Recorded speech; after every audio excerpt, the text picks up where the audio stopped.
Corona තත්ත්වය ක්‍රමයෙන් පහව යමින් තියෙනවා. තේරෙනවද? ඒතර ලබන මාසේ වගේ වෙද්දී අපිට පන්ති ආරම්භ කරන්න පුළුවන් වෙයි කියන බලාපොරොත්තුව දැන් ඇවිල්ලා තියෙනවා.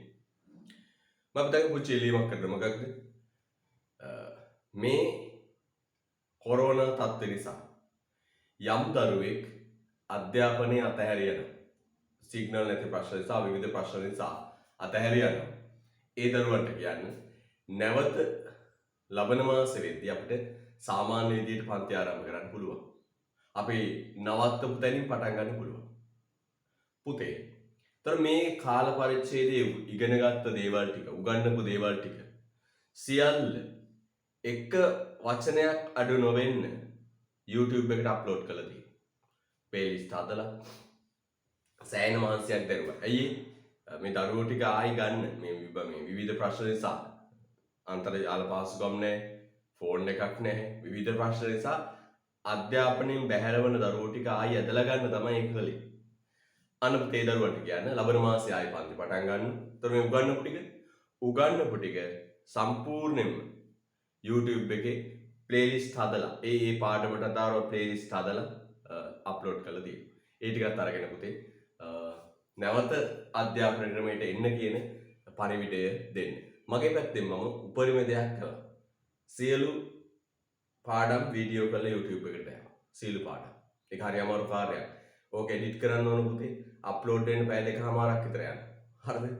තමයි ලයිට් ගියොත් ආයෙ මුල ඉඳලා අප්ලෝඩ් කරන්න ඕන. සෑහෙන කට්ටක් කාලා කරා. ඒ වගේම පන්ති ගාස්තුව නැට්ටටම අඩු කළා. හරිද? පන්ති ගාස්තුව උපරිමයට අඩු කළා. පුළුවන් නම් මාතර දිස්ත්‍රික්කේ හොයාගෙන ඉන්නකෝ. මේ මුදලට පන්ති කරන ගුරුවරයෙක් උසස් පෙළ ඕනම විෂයක එහෙම නැහැ. පන්ති ගාස්තුව උපරිමයටම අඩු කළා දරුවන්ට සහනයක් වෙන්න. පැහැදිලිද? රයිට්. එනම් පුතේ පටන් ගමු. පිටුවක්ක 13 සූක්ෂම ආර්ථික විද්‍යාව හා සාර්වාර්ථික විද්‍යාව අතර වෙනස පෙන්වා දෙන්න. සූක්ෂම ආර්ථික විද්‍යාව හා සාර්වාර්ථික විද්‍යාව අතර වෙනස පෙන්වා දෙන්න. පුතේ ආර්ථික විද්‍යාව තුල අධ්‍යයනය කරන්නේ ආර්ථික පද්ධතියක් පිළිබඳ. ආර්ථික විද්‍යාව තුල අධ්‍යයනය කරන්නේ ආර්ථික පද්ධතියක් පිළිබඳ. හරිද? ඒතර ආර්ථික විද්‍යාව තුල ආර්ථික පද්ධතියක් පිළිබඳව අධ්‍යයනය කරද්දී ඒක අධ්‍යයනය කරන්න පුළුවන් ආකාර දෙකක් තියෙනවා.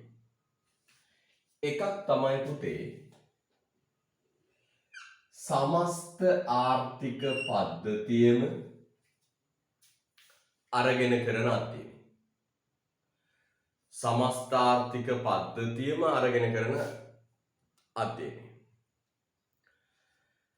සමස්ත ආර්ථික පද්ධතියම අරගෙන කරන අධ්‍යයනයේදී හරිද අධ්‍යයනයක් කළොත් අපි එකට කියනවා පුතේ සාර්ව අධ්‍යයනයක්, සාර්ව ආර්ථික විද්‍යාව. සාර්ව ආර්ථික විද්‍යාව. කොහොමද කියන්නේ? සමස්ත ආර්ථික පද්ධතියම අරගෙන සමස්තයක් විදිහට අරගෙන අධ්‍යයනය කළොත් ඒකට කියනවා සාර්ව ආර්ථික විද්‍යාව. මුළු රටම මුළු ආර්ථිකයේම තනි ඒකකයක් විදිහට සමස්තය අරන් අධ්‍යයනය කළොත් සාර්ව ආර්ථික විද්‍යාව. පුතේ ඒ වෙනුවට ආර්ථිකය ඇතුලේ තියෙන පුංචි පුංචි සංකල්ප එළියට අරන් අධ්‍යයනය කළොත් ඒකට කියනවා පුතේ නමක් සූක්ෂම ආර්ථික විද්‍යාව. සූක්ෂම ආර්ථික විද්‍යාව. එහෙනම් හරි සරල දෙයක්. මොකද්ද පුතේ? සමස්තය අරන් කරන අධ්‍යයනය සාර්වාර්ථික විද්‍යාව. මුළු රටම අරගෙන අධ්‍යයනයක් කළොත් සාර්වාර්ථික විද්‍යාව. ආර්ථිකයේ ඇතුලේ තියෙන පුංචි පුංචි සංකල්ප එළියට අරන් අධ්‍යයනයක් කළොත් සූක්ෂම ආර්ථික විද්‍යාව. මෙන්න මේක චුට්ටක් දාගන්න.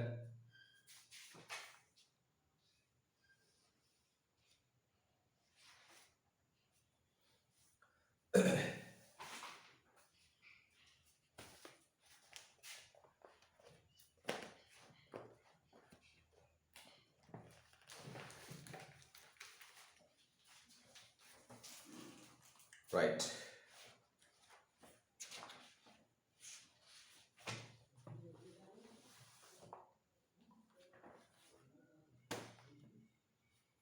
right. එනම් දෙයක් පටන් ගමු. හිස්තැන මුදල යන්නේ සූක්ෂම ආර්ථික විද්‍යාව හා සාර්වාර්ථික විද්‍යාව අතර පවත්නා වෙනස්කම් පෙන්වා දෙන්න. පටන් ගමු ලියන්න.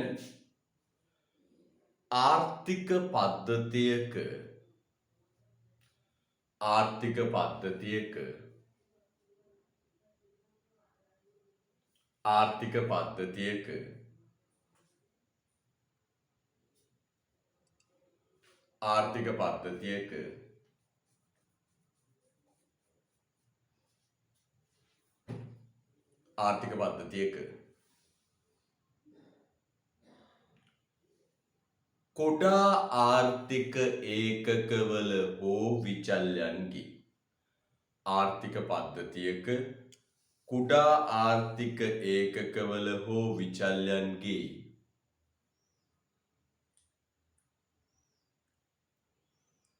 ආර්ථික පද්ධතියක කුඩා ආර්ථික ඒකකවල හෝ විචල්යන්ගේ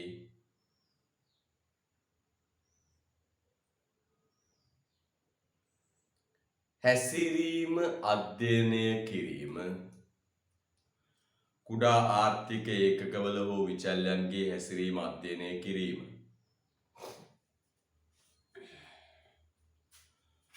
සූක්ෂම ආර්ථික විද්‍යාවයි.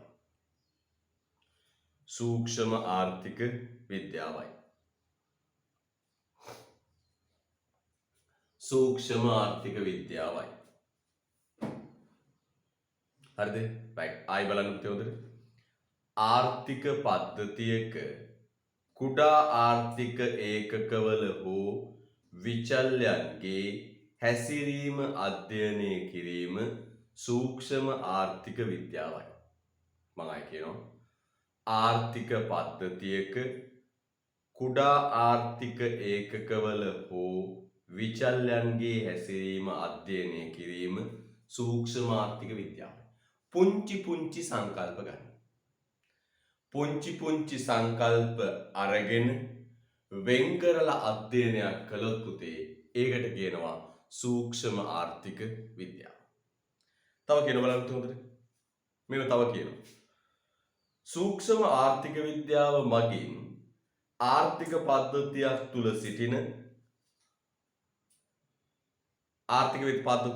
සිටින පාරිභෝගිකයන්, නිෂ්පාදකයන්, ශ්‍රමිකයන්, ආයතන, රජය වැනි තීරණ ගන්නා ඒකකයන්හි හැසිරීම විග්‍රහ කිරීම සූක්ෂම ආර්ථික විද්‍යාවයි.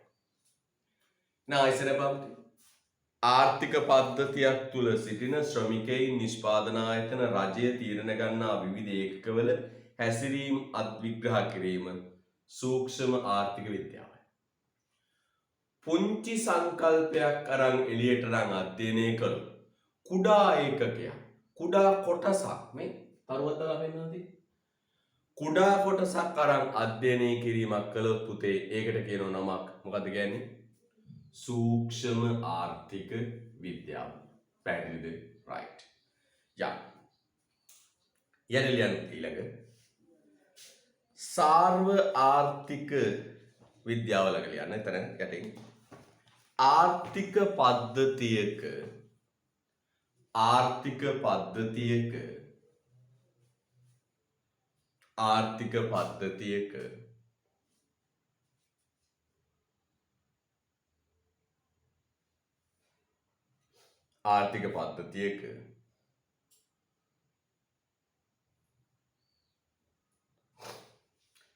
समस्त ඒකකවල හෝ විචල්යන්ගේ ආර්ථික පද්ධතියක समस्त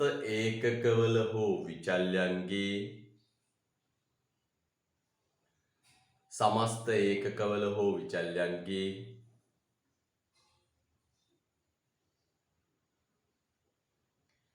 හැසිරීම පිළිබඳ අධ්‍යයනය කිරීම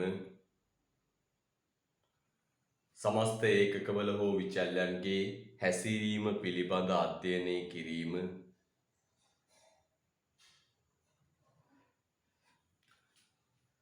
සාර්ව ආර්ථික විද්‍යාවයි.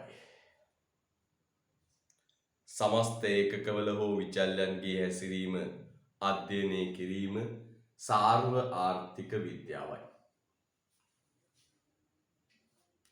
සාර්ව ආර්ථික විද්‍යාවයි. හරිද?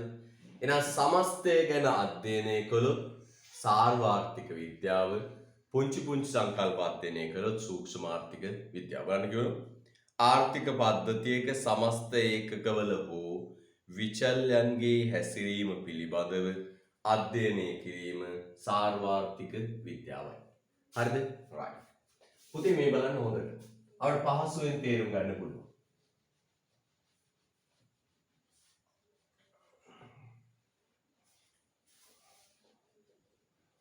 පහසුවෙන් තේරුම් ගන්න පුළුවන් මෙහිම. පුතේ බලන්න හොඳට. මෙන්න ආර්ථික පද්ධතිය. මට ඕන රටේ අධ්‍යයනය කරන්න නිෂ්පාදනය ගැන. මොකද පුතේ මට අධ්‍යයනය කරන්න ඕන? නිෂ්පාදනය ගැන. නිෂ්පාදනය ගැන. නිෂ්පාදනය ගැන අධ්‍යයනය කරන්න ඕන වෙලා පුතේ මට රටේ නිෂ්පාදනය ගැන ඉගෙන ගන්න ඕන. මට රටේ නිෂ්පාදනය ගැන අධ්‍යයනයක් කරන්න ඕන. මට නිෂ්පාදනය ගැන අධ්‍යයනයක් කරන්න ඕන වෙලා පුතේ මේ රටේ තියෙන පුංචි නිෂ්පාදන ආයතනයක්. දාස් සංඛ්‍යාත නිෂ්පාදන ආයතන අතරින් එකක් අරගෙන අධ්‍යයනය කරනවා. මම මෙහෙම කියනවා. මම අධ්‍යයනය කරනවා DSI ආයතනයේ වාර්ෂික නිෂ්පාදනය. අධ්‍යයනය කළොත් පුතේ DSI ආයතනයේ වාර්ෂික නිෂ්පාදනය අරන් අධ්‍යයනය කළොත් ඒක වැටෙන්නේ පුතේ සූක්ෂම ආර්ථික විද්‍යාව. සූක්ෂම ආර්ථික විද්‍යාව. පුංචි සංකල්ප. දහස් සංඛ්‍යාත නිෂ්පාදන ව්‍යාපාර ආයතන තියෙනවා. ඒ අතරින් එකක් තමයි පුතේ DSI කියන්නේ. ඒතර DSI ආයතනයේ නිෂ්පාදනය ගැන අධ්‍යයනය කළොත් ඒක සූක්ෂම ආර්ථික විද්‍යාව. මම ගන්නවා පුතේ රටේ දලදේශීය නිෂ්පාදනය. දලදේශීය නිෂ්පාදනය. දලදේශීය නිෂ්පාදනය අරගෙන. දලදේශීය නිෂ්පාදනය අරගෙන අධ්‍යයනය කළොත් ඒකට කියනවා පුතේ නමක් සාර්ව ආර්ථික විද්‍යාව. දලදේශීය නිෂ්පාදනය අරන් අධ්‍යයනය කළොත් ඒක මොකක්ද? සාර්ව ආර්ථික විද්‍යාව.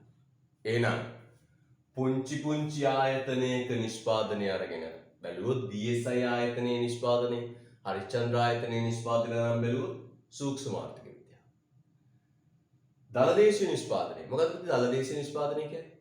රටේ නිපදවන සමස්ත භාණ්ඩ ප්‍රමාණය. රටේ නිපදවන සමස්ත භාණ්ඩ ප්‍රමාණය අරන් බැලුවොත් ඒකට කියනවා තියෙනවා මොකක්ද?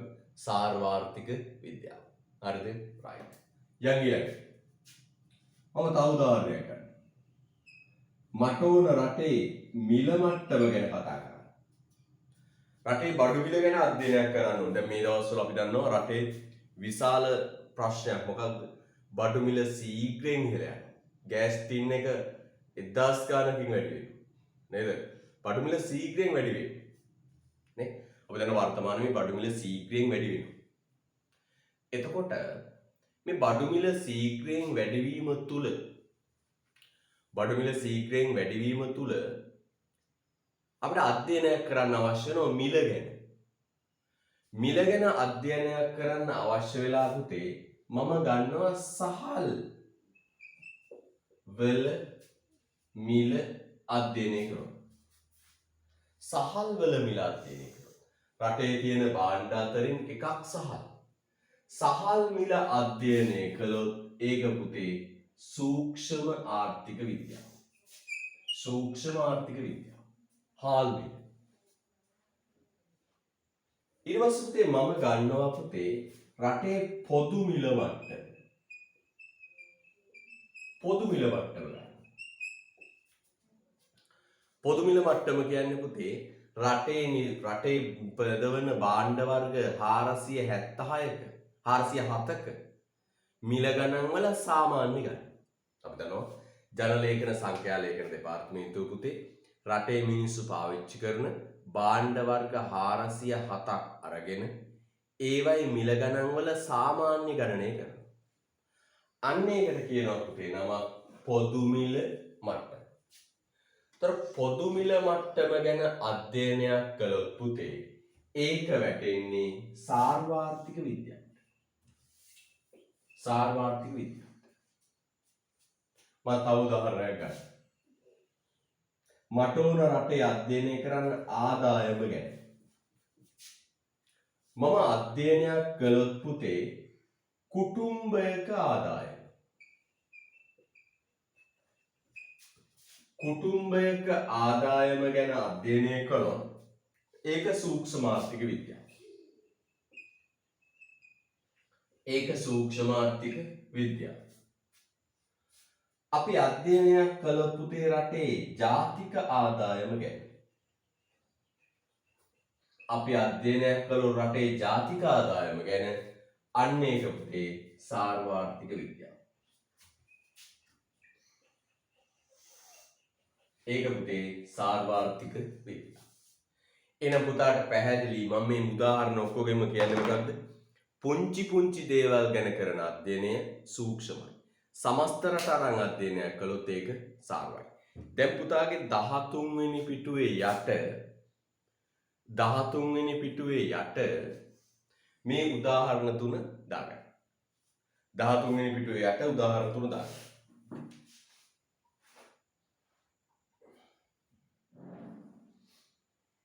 දහතුන්වෙනි පිටුවේ යට උදාහරණ ටික දාන්න.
හරිද?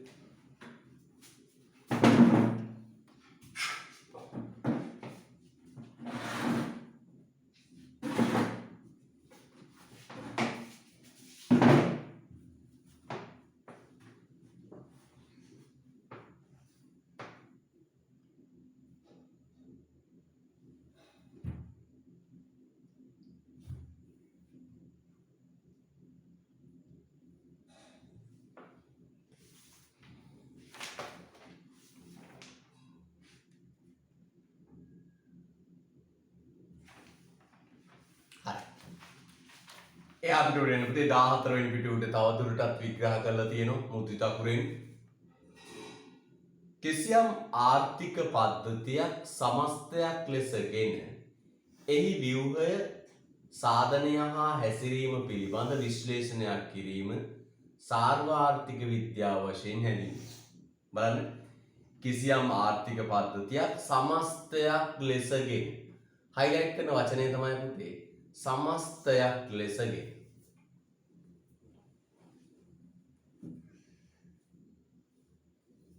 සමස්තයක් ලෙසගේ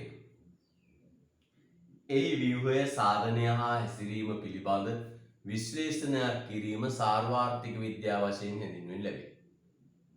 තව කියනවා සූක්ෂම ආර්ථික විද්‍යාවේදී ආර්ථික අංශය ඒ විද්‍යාවේදී ආර්ථික ඒකක අංශය වන අතර සාර්වාර්ථික විද්‍යාවේදී සමස්තය වේ. highlight කරලා ලස්සනට පුතේ අංශය සමස්තය. අර බලන්න නේද? සූක්ෂම ආර්ථික විද්‍යාවේදී ගන්නේ අංශයක් කොටසක්.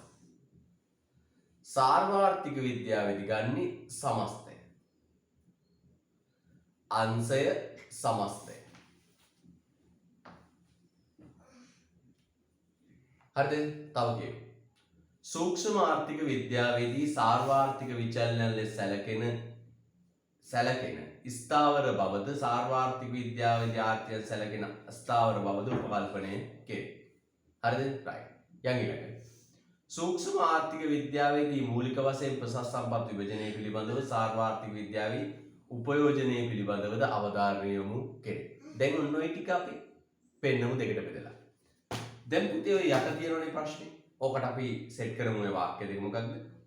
සූක්ෂම ආර්ථික විද්‍යා සංකල්පය හා සාර්වාර්ථික විද්‍යා සංකල්ප ලෙස සංකල්ප බෙදා දක්වන්න.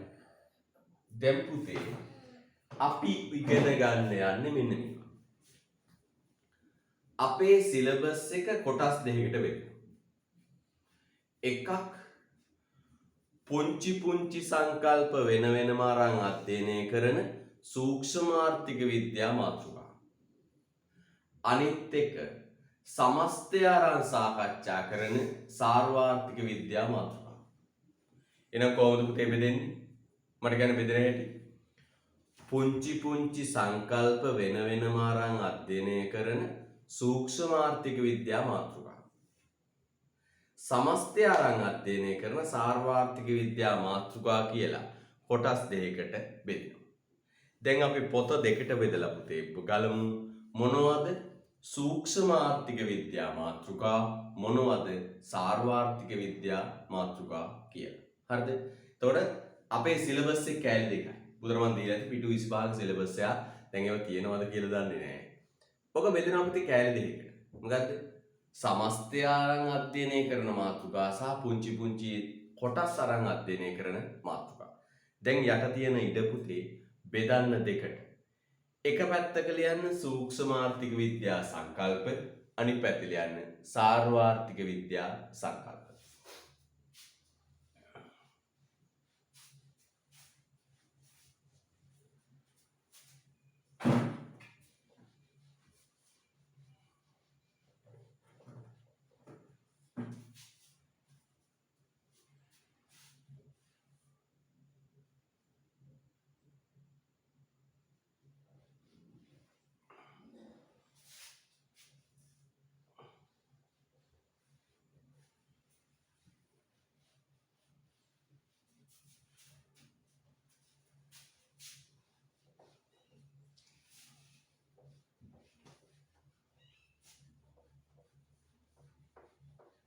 right.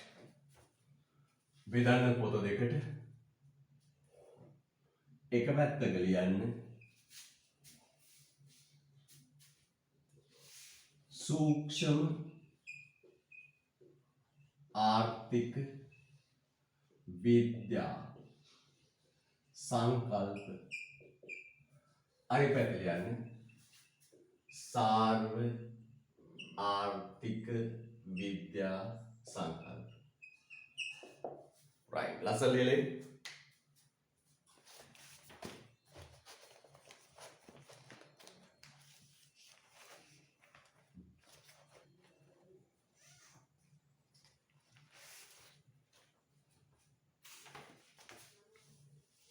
right. සූක්ෂම පැත්ත ටික ලියාගෙන ගිහිල්ලා පුතේ සාරව පැත්ත ලියමු ඉතින්. සූක්ෂම පැත්ත ලියන්නේ භාණ්ඩයක ඉල්ලුම සූක්ෂම පැත්ත ලියන්න ලියාගෙන යන්න. සූක්ෂම පැත්තේ පළවෙනි එක. අංක නෙමෙයි තරු දෑවක් කමක් නැහැ අංක ගෑවක් කමක් නැහැ. සූක්ෂම පැත්තේ පහළට ලියාගෙන යන්න. පළවෙනි තරුව භාණ්ඩයක ඉල්ලුම සැපයුම මිල තීරණය වීම. සූක්ෂම පැත්තේ පළවෙනි තරුව භාණ්ඩයක ඉල්ලුම සැපයුම මිල තීරණය වීම. මොකද භාණ්ඩයක ඉල්ලුම සැපයුම මිල තීරණය වීම.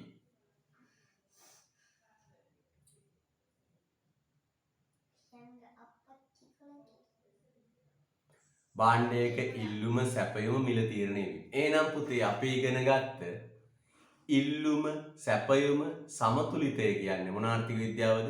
සූක්ෂම ආර්ථික විද්‍යාව. තේරුණාද? right. 2 ආයතනයක නිෂ්පාදන ශ්‍රිතය. ඒ පැත්තෙමයි සූක්ෂම පැත්තේ දෙවෙනි තරුව. ආයතනයක නිෂ්පාදන ශ්‍රිතය. අපි ගත්ත නිෂ්පාදන ශ්‍රිතය එක ආයතනයකට අදාළ. රටේ දහස් සංඛ්‍යාත ආයතන අතරින් එකකට අදාළව යදින එක. සූක්ෂම. තුන්වෙනි තරුව ආයතනයක නිෂ්පාදන පිරිවැය. අපි කරමින් ඉන්න පාඩම නේද? ආයතනයක නිෂ්පාදන පිරිවැය.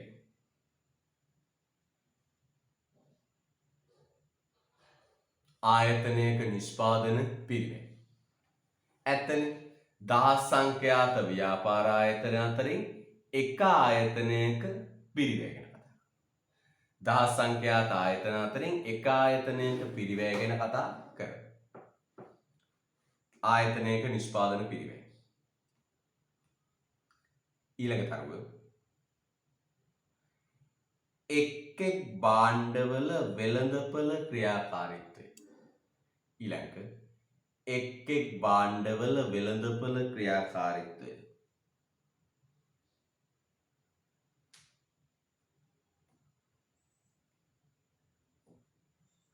එක් භාණ්ඩවල වෙළඳපළ ක්‍රියාකාරීත්වය.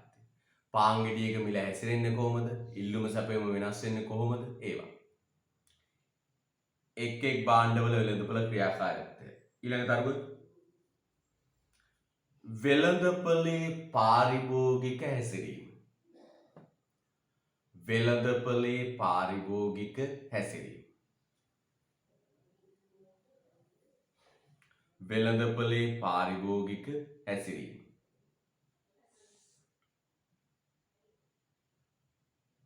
වෙළඳපළේ පාරිභෝගික හැසිරීම.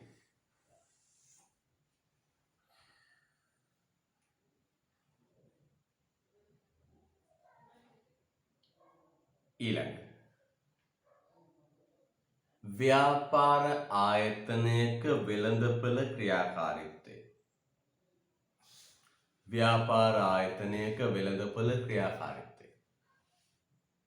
ඊළඟ ව්‍යාපාර ආයතනයක වෙළඳපළ ක්‍රියාකාරීත්වය.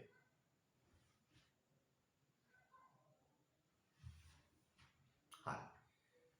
ඊට පස්සේ මතක තියාගන්න මෙන්න මේ සංකල්ප තුන සූක්ෂම ආර්ථික විද්‍යාවට වැටෙනවා.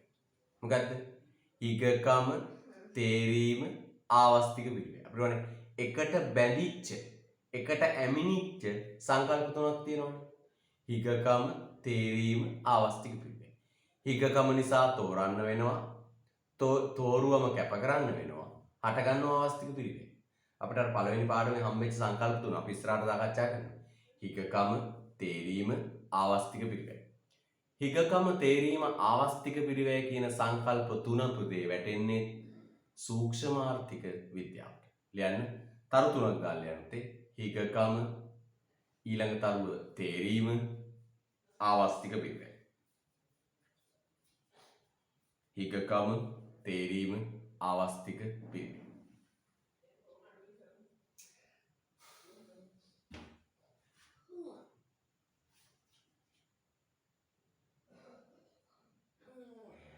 හොඳයි. දැන් සාර්වාර්ථික විද්‍යාව ඇත්ත. සමස්තය අරන් අධ්‍යයනය කරන මාතෘකා සංකල්ප.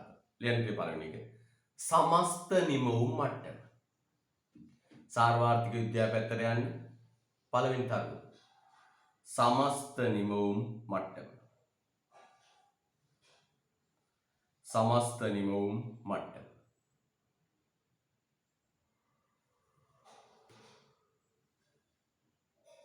සමස්ත නිමවුම් මට්ටම. ඊළඟ තරුව සමස්ත ආදායම් මට්ටම.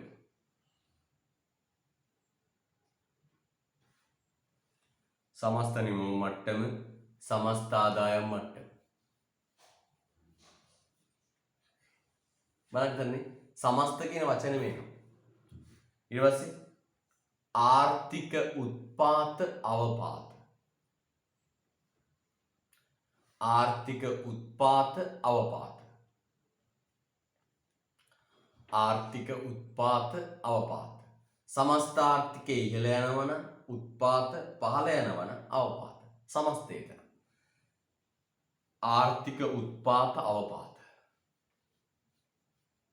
ඊළඟ උද්දමනය. ඊළඟ උද්දමනය. ඔව්. උද්දමනය වැටෙන්නේ සාර්වාර්ථික විද්‍යාව. සමස්ත රටේම බඩු මිල ඉහළ යාමක් ගැනයි උද්දමනයේදී සාකච්ඡා වෙන්නේ. ඊට පස්සේ සේවා නියුක්තිය. සේවා නියුක්තිය. රටේ සේවා නියුක්තිය රැකියා වැඩ කරන ප්‍රමාණය. විරැකියා මට්ටම. විරැකියා මට්ටම.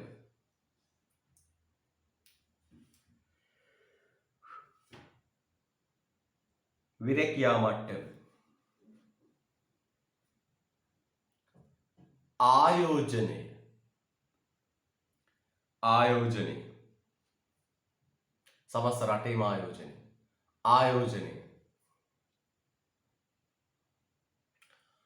ආර්ථික වෘද්ධිය. ආර්ථික වෘද්ධිය.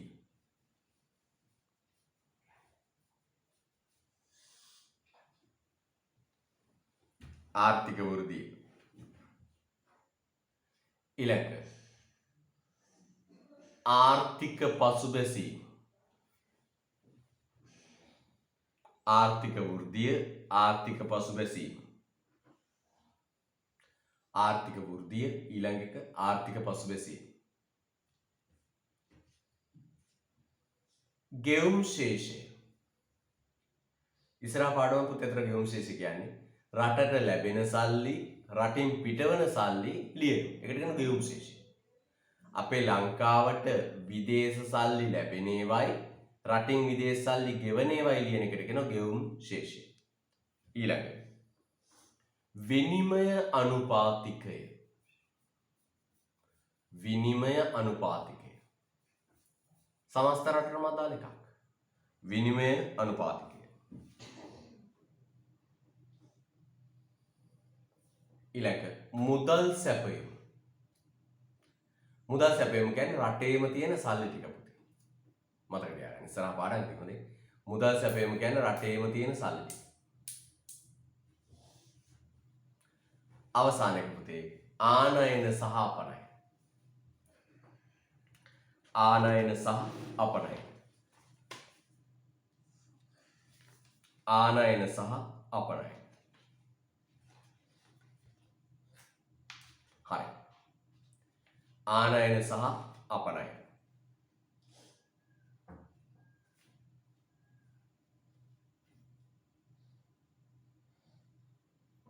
දැන් රතු පෑන ගන්න පුතේ වැදගත් දෙයක් කියන්නේ. රතු පෑන කියන්නේ පුතේ සම්පත් බෙදී යාම සූක්ෂම ආර්ථික විද්‍යා සංකල්පයක්. සම්පත් උවමනාවන් අතර බෙදී යාම සම්පත් බෙදී යාම සූක්ෂම ආර්ථික විද්‍යා සංකල්පයක්. සම්පත් භාවිතය නැත්නම් සම්පත් උපයෝජනය සාර්වාර්ථික විද්‍යා සංකල්පයක්. අවසානයේ පුතේ දෙපැත්තෙන් තරු ලකුණු දාලා රතු පෑනෙන් ලියන්න ඉතාම වැදගත්. සම්පත් බෙදී යාම කියන්නේ සූක්ෂමාර්ථික විද්‍යා සංකල්පයක්. සම්පත් උපයෝජනය කියන්නේ සාර්වාර්ථික විද්‍යා සංකල්පයක්.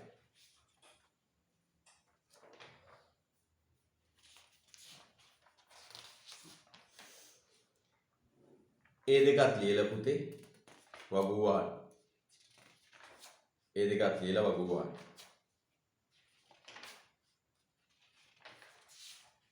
හරි. පුතේ මේ අහන්න. විභාගයේදී සූක්ෂමාර්ථික විද්‍යාව සාර්වාර්ථික විද්‍යාව කියන කොටසින් එන්නේ MCQ එක. සමහර MCQ විතරයි ඉන්නේ. වෙන මොකුත් ඕනේ. නිර්වචන අහන්න ඒවට යන්නේ නේ. විභාගයේදී අපිට එන්නේ MCQ එක. සූක්ෂමාර්ථික විද්‍යාව සාර්වාර්ථික විද්‍යාව කියන දෙකෙන් අපිට එන්නේ පුතේ MCQ එක. අපි දැන් මේ විභාග ඉතිහාසය අහපු සූක්ෂමාර්ථික විද්‍යාව සාර්වාර්ථික විද්‍යාව කියන ඒවායින් අහපු MCQ ටික අධ්‍යයනය කරමු. එන්න 39 වෙනි පිටුවේ ඉඳලා තියෙන MCQ අපි බලමු. 39 පිටුවේ ඉඳලා තියෙන MCQ. එන්න පුතේ 40 පිටුව අංක 40 4 වෙනි ප්‍රශ්නේ 2019 ඒව. බලමු පුළුවන්ද කියලා. 2010. කරමු. ප්‍රශ්න කරලා ටක් ගාලා ඔව්.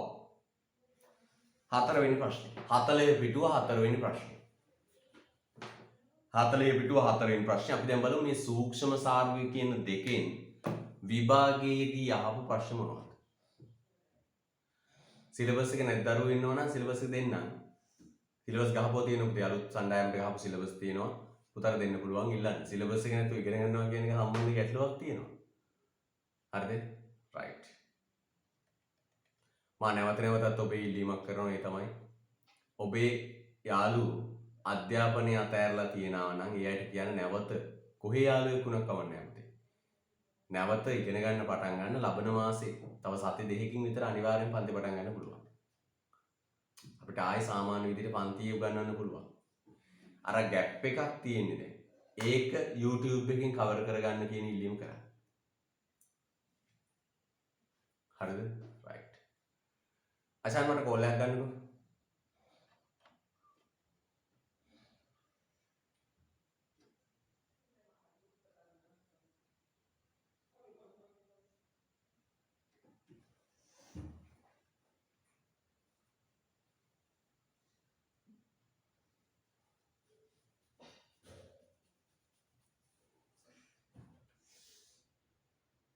හරි. උත්තරේ කියන්නත් ගන්න. උත්තර දාන්න ඕනේ. උත්තරේ දාමු. මැසේජ් එකේ උත්තරයක් ගන්න. 2019 උසස් පෙළ කියනවා එක් කුටුම්බයන්හි සහ ආයතනවල තීරණ පිළිබඳව අධ්‍යයනය කරන ආර්ථික විද්‍යා විශේෂ ශාස්ත්‍රය වනුයේ මොකද්ද පුතේ? එක් කුටුම්බයන්හි සහ ආයතනවල තීරණ පිළිබඳ අධ්‍යයනය කරන විෂය මොකද්ද පුතේ? ඔව්. සූක්ෂමාර්ථික විද්‍යාව උත්තරාංක 2.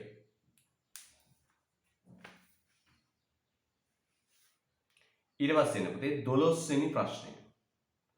ප්‍රශ්නාංක 12 2015. ටකල කළා දාමු. ප්‍රශ්නාංක 12 2015.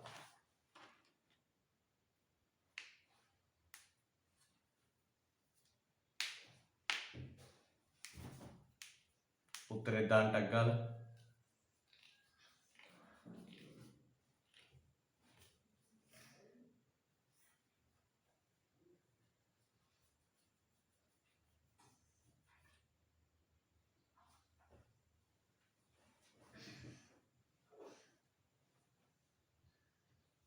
ඔව් මොකද්ද පුතේ උත්තරේ?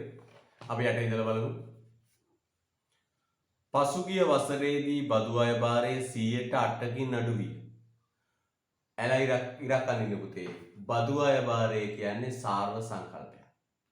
බදු අය භාරය කියන්නේ සාර්ව සංකල්පයක්. පසුගිය වසරේ පොදු මිල මට්ටම 4%කින් වැඩි වුණේ. හයිලයිට් කරන්න. පොදු මිල මට්ටම කියන්නේ සාර්ව සංකල්පයක්. පොදු මිල මට්ටම කියන්නේ සාර්ව සංකල්පයක්. පසුගිය වසරේ මූර්ත දලදේශීය නිෂ්පාදනය 7කින් වැඩි වුණේය. දලදේශීය නිෂ්පාදනය කියන්නේ සාර්ව සංකල්පයක්. ඉරක් අදින්න. පසුගිය වසරේදී විරැකියාව ශ්‍රම හමුදාවෙන් 5.8ක් වී ඉරක් අනින්න. විරැකියාව සාර්වාර්ථික විද්‍යා සංකල්පයක්. එනම් බලන්න උත්තරය අංක 1. පසුගිය වසරේ රබර් මිල 100%කින් 10%කින් පහළ වැටුණා. රබර් මිල කියන්නේ පුතේ මොන විද්‍යාවද? සූක්ෂම ආර්ථික විද්‍යාව. දහස් සංඛ්‍යාත භාණ්ඩ අතරින් රබර් කියන්නේ එක භාණ්ඩයක් විතරයි. යා. උත්තර අංක 1. 12ට උත්තර අංක 1.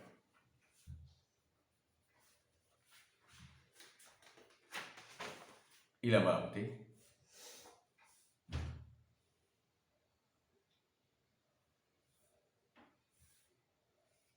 22 වෙනි ප්‍රශ්නය.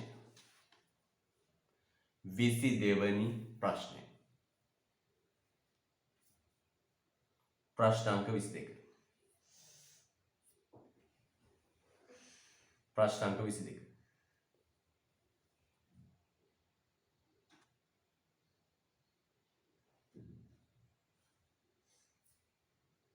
ප්‍රශ්න අංක 22. මොකක්ද කියන්නේ? උත්තරය ඕන. හොඳට බලන්න පුතේ. 2019 ඇහුවේ 2011 ප්‍රශ්න නේද? ඒකයි මම කියන්නේ පාස් පේපර් කරන්න කියලා පුතේ. නේද? ඒකයි මම කියන්නේ පාස් පේපර් කරන්න කියලා. 2019 ඇහුවේ මේ ප්‍රශ්නෙමයි. හොඳට බලන්න පුරුදු කියලා. කොටුම්බ නිෂ්පාදන ආයතන වෙන්වෙන් වශයෙන් ලබන තීරණ අධ්‍යයනය කරන විෂය සූක්ෂම ආර්ථික විද්‍යාව 2.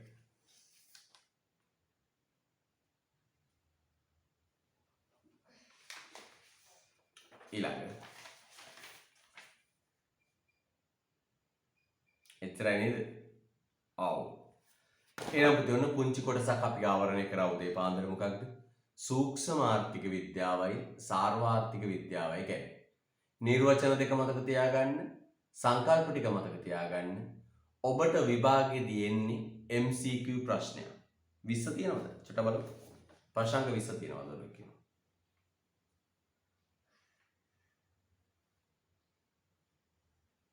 නෑ 20 වැරදීමක් පුතේ 20 වැරදීමක්. රයිට්. හොඳයි. යා. දැක්කනේ? ඇති දෙයක් නෑ. මේ කොටසින් ඔබට එන්නේ MCQ එකක් සාර්ව සූක්ෂම MCQ එකයි එන්නේ. ඒ අතරින් සාර්ව සූක්ෂම සංකල්ප තෝරන්නයි තියෙන්නේ. යන්න පුතේ ඊළඟ ප්‍රශ්නයට ටියුට් එකේ ඉඳන් තැන්ට එන්නේ.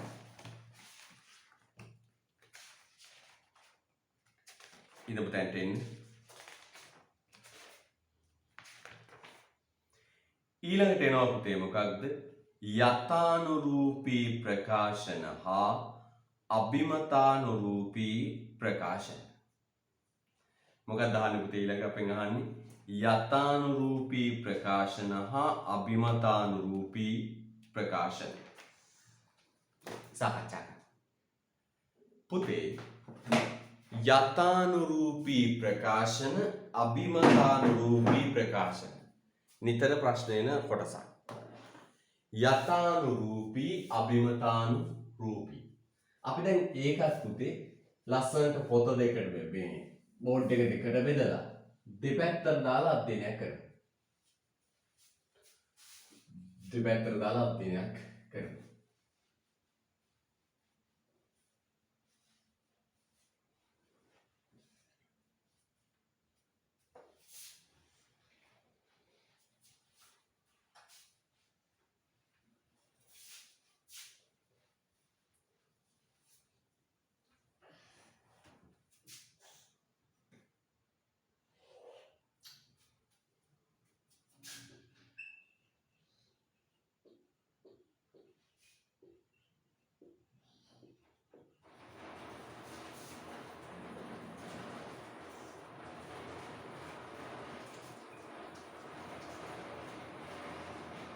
මොකද මාතෘකාව පිළිව යථානුරූපී ප්‍රකාශන අභිමතානුරූපී ප්‍රකාශන.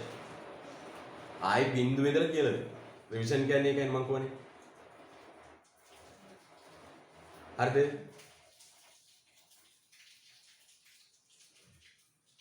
යා 15 වෙනි පිටුවේ ප්‍රශ්නය.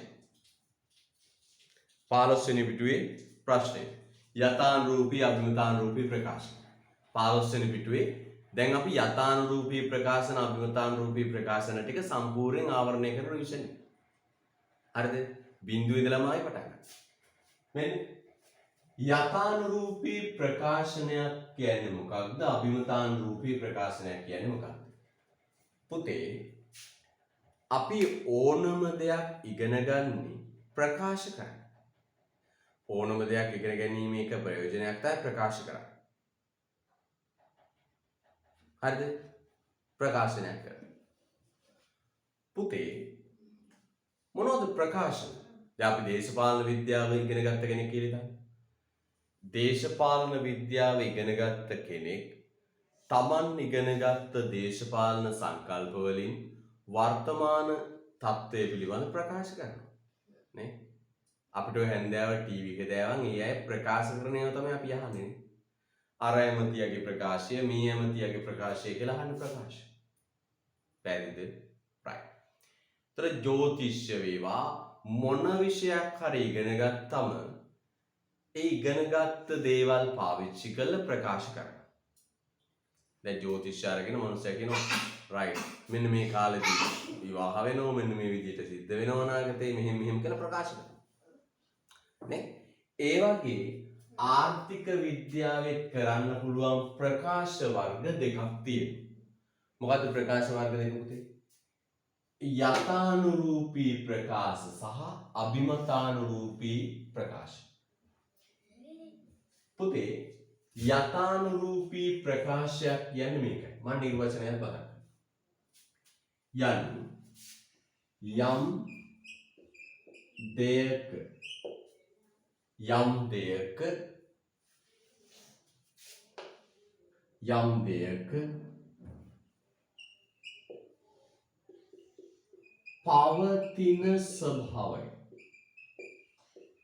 පවතින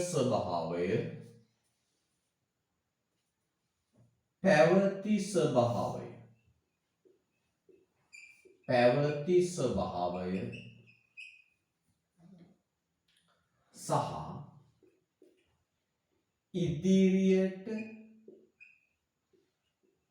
පවතින ස්වභාවය පිළිබඳව වැදගත් වචනේ තමයි මෙන්න මේක. විෂයානුබද්ධව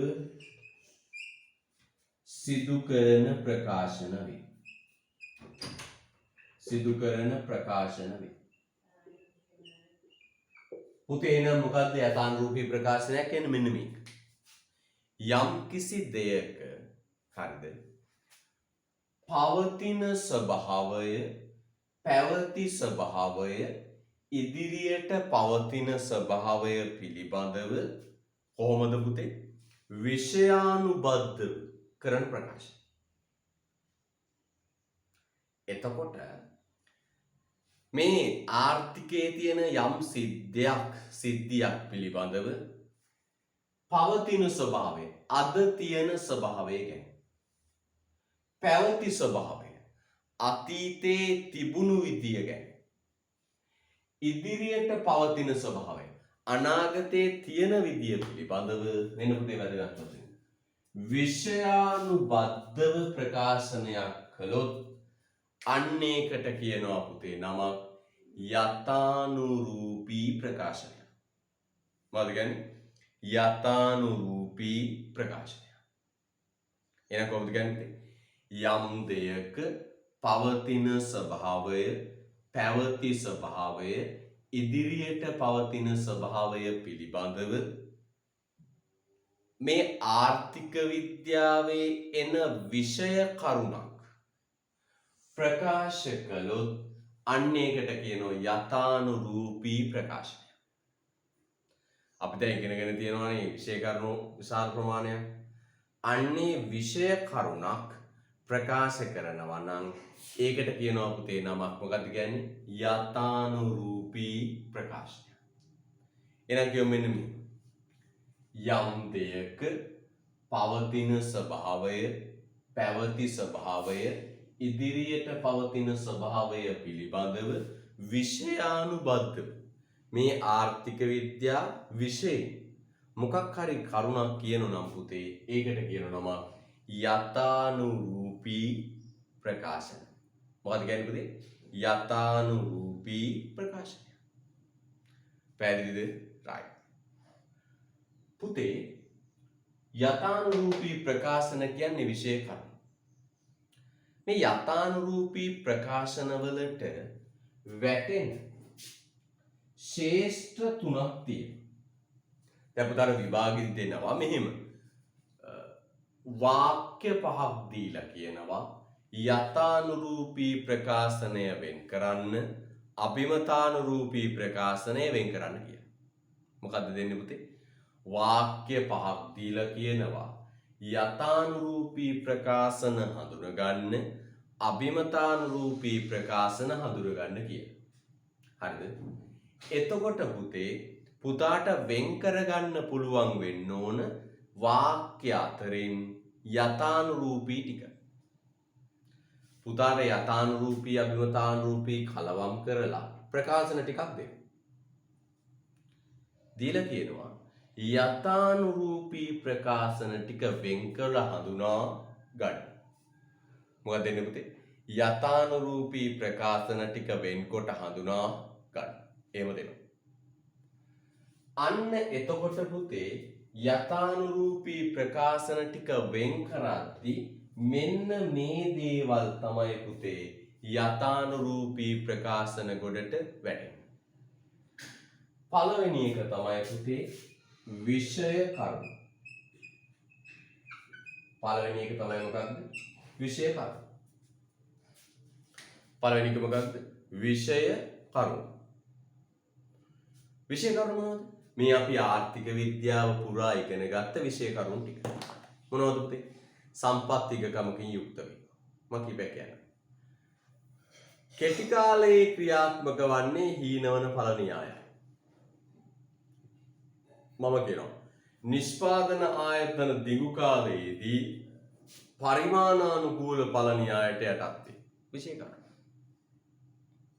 විෂය කරුණු. මුදල් අච්චු ගැසීමේ අවසාන ප්‍රතිඵලය උද්දමනය හට ගැනීමයි. විෂය කරුණු. විෂය කරුණු. පැහැදිලිද? ධනවාදී ආර්ථිකයක සම්පත් හිමිකම රජය සම්පත් හිමිකම පෞද්ගලිකාංශයේ සතුව පවතී. විෂය කරුණු. පැහැදිලිද? right. ඒ වගේම පුතේ මතකද? එහෙනම් විෂය කරුණ මේ ඉකෝන් සිලබස් එකේ උගන්වන විෂය කරුණ කොහේ හරි තැනක ප්‍රකාශනයක් විදියට තිබුණොත් යථානුරූපී ප්‍රකාශනය. ආයි හිතන්න එපා දෙක. ඒ වගේම මතක තියාගන්න පුතේ ඊළඟ එක සත්‍ය සංඛ්‍යා ලේඛන. සත්‍ය සංඛ්‍යා ලේඛන. නේ අපි දන්නවා සංඛ්‍යා ලේඛන. ජන ලේඛන සංඛ්‍යා ලේඛන දෙපාර්තමේන්තුව ශ්‍රී ලංකා මහ බැංකුව විවිධ සමීක්ෂණ පවත්වන ආයතන ඉදිරිපත් කරන සංඛ්‍යා ලේඛන තියෙනවා. අන්නේ සංඛ්‍යා ලේඛනයක් ඉදිරිපත් කළොත් ඒකත් යථානුරූපී කොට වැටෙනවා. උදාහරණයක් විදිහට කියන මෙන්න මෙහෙම. 2020 වසරේ අයවැය හිගය 11%. සංඛ්‍යා ලේඛනය. 2020 වසරේ මම ඇත්ත සංඛ්‍යා ලේඛන ටිකක් කියන්නේ අයවැය හිගය පුතේ 11%ක මට්ටමට අවිල්ලා තියෙන 2011 20 වර්ෂයේ.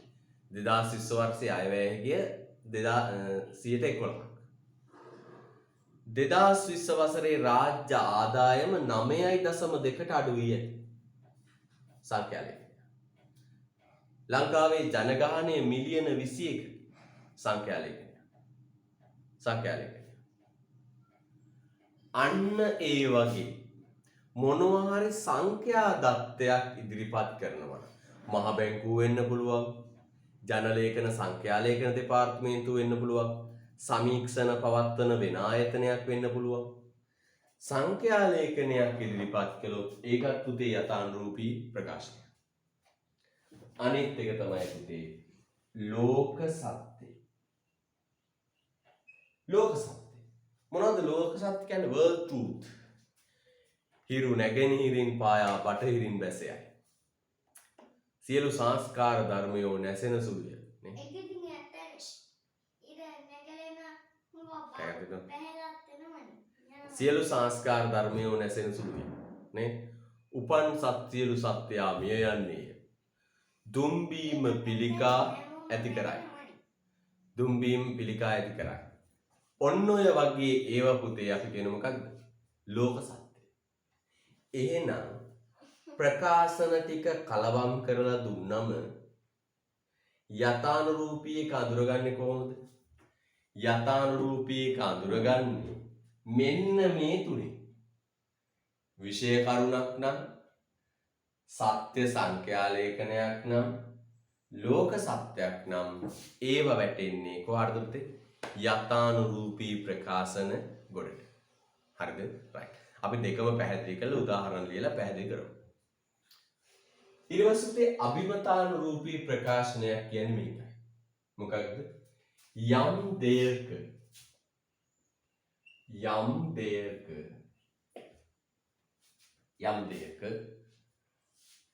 පැවතිය යුත්තේ කුමක්ද? පැවතිය යුත්තේ කුමක්ද? සිදුවිය යුත්තේ කුමක්ද? සිදුවිය යුත්තේ කුමක්ද?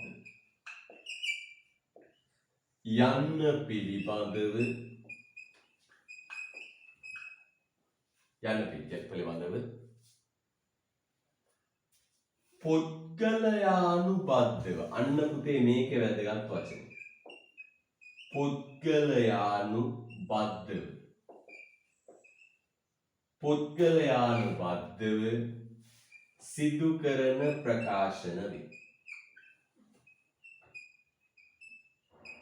පුද්ගලයානුබද්ධව සිදු කරන ප්‍රකාශන. ඔන්න දැන් වැඩි යමු.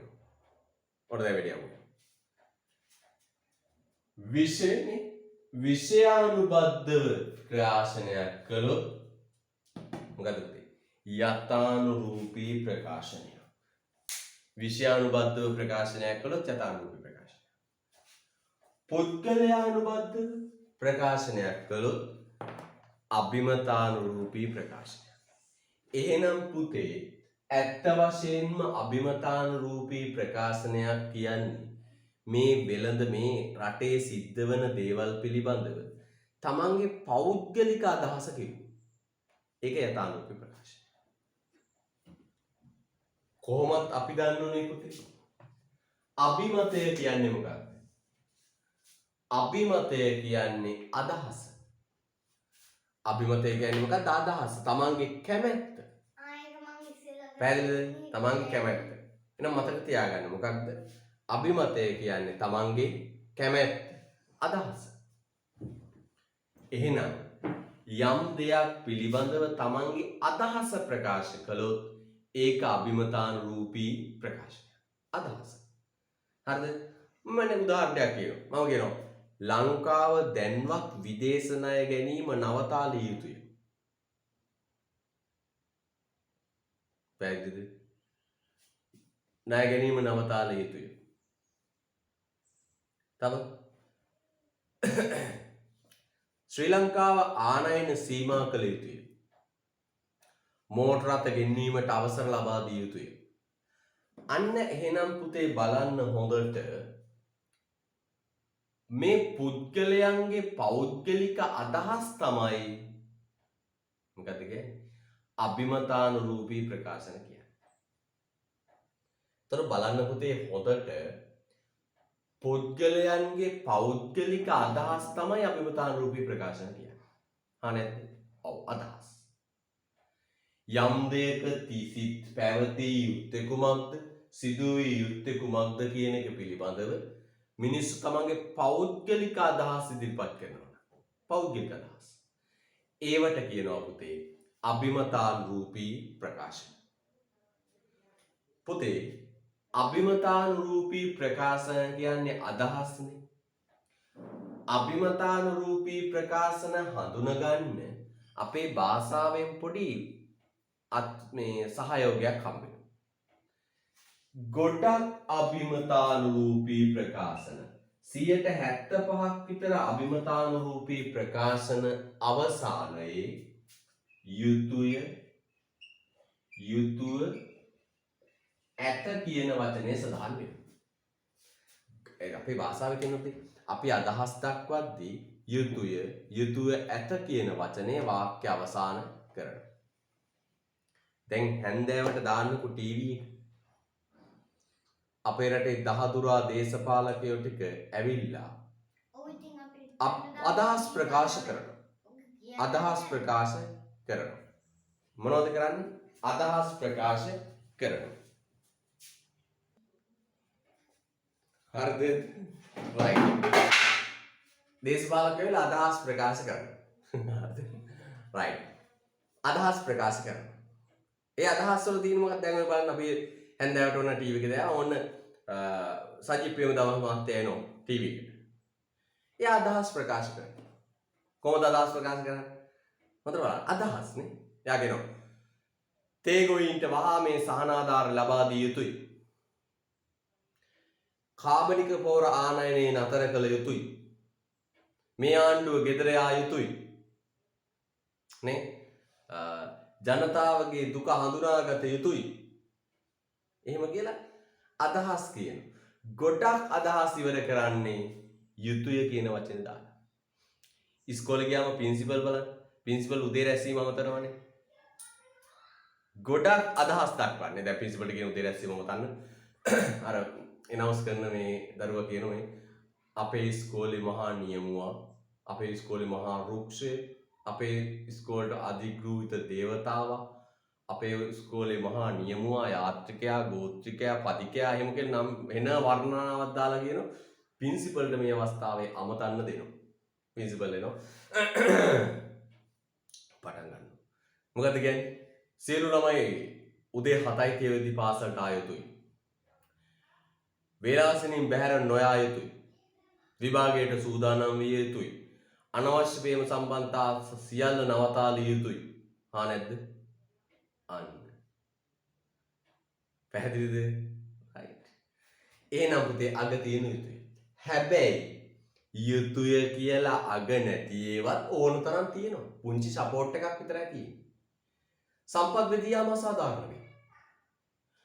අග යුතුය කියලා නෑ. නේ? අන්න. එතකොට පුතේ අග යුතුය කියලා නැති ඕනෑ තරම් අභිමතානුරූපී ප්‍රකාශන තියෙනවා. හැබැයි ගොඩක් ඒවා අවසන් වෙන්නේ යුතුය කියලා. හරිද? right. දැන් අපි පුතේ ඔන්න සාකච්ඡා කළා. අපි උදාහරණ ටික ලියාගෙන වැඩි පටන් ගමු. මේකෙත් පුතේ මතක තියාගන්න විභාගෙ දෙන්නේ MCQ එකක්. මේකෙත් තියෙන්නේ මොකද්ද මතක තියාගන්න? MCQ එකක්. යථානුරූපී ප්‍රකාශන, අභිමතානුරූපී ප්‍රකාශන තෝරන්න. යථානුරූපී ප්‍රකාශන වලට උදාහරණ ලියන්න. පටන් ගමු උදාහරණ ලියලා අපි වැඩියට බලමු. උඩ තියෙන නිර්වචන ටික පස්සේ ඒක සාකච්ඡා කරමු. යථානුරූපී ප්‍රකාශන වලට උදාහරණ ලියන්න. පුතේ යථානුරූපී ප්‍රකාශන ගණයට වැටෙන්නේ ශේෂ්ත්‍ර තුනයි. මොකක්ද? විෂය කරුණු, සංඛ්‍යා ලේඛන, ලෝක සත්‍ය. පළවෙනි තරුව දාලා විෂය කරුණු කියලා ඉරි කැලක් ගහලා ලියන්න. පළවෙනි තරුව දාන්න විෂය කරුණු කියලා ඉරි කැලක් ගහලා මෙහෙම ලියන්න. මෙහෙම ලියන්න. විෂය කරුණු. විෂය කරුණු. ලියන්න විෂය ගන්න. තේරීමේ ප්‍රශ්නය පැන නැගීමට හේතු වන්නේ මොන ලියන උදාහරණයක්. තේරීමේ ප්‍රශ්නය පැන නැගීමට හේතු වන්නේ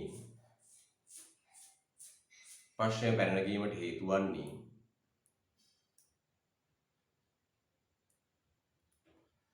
සම්පත් හිගවීමත්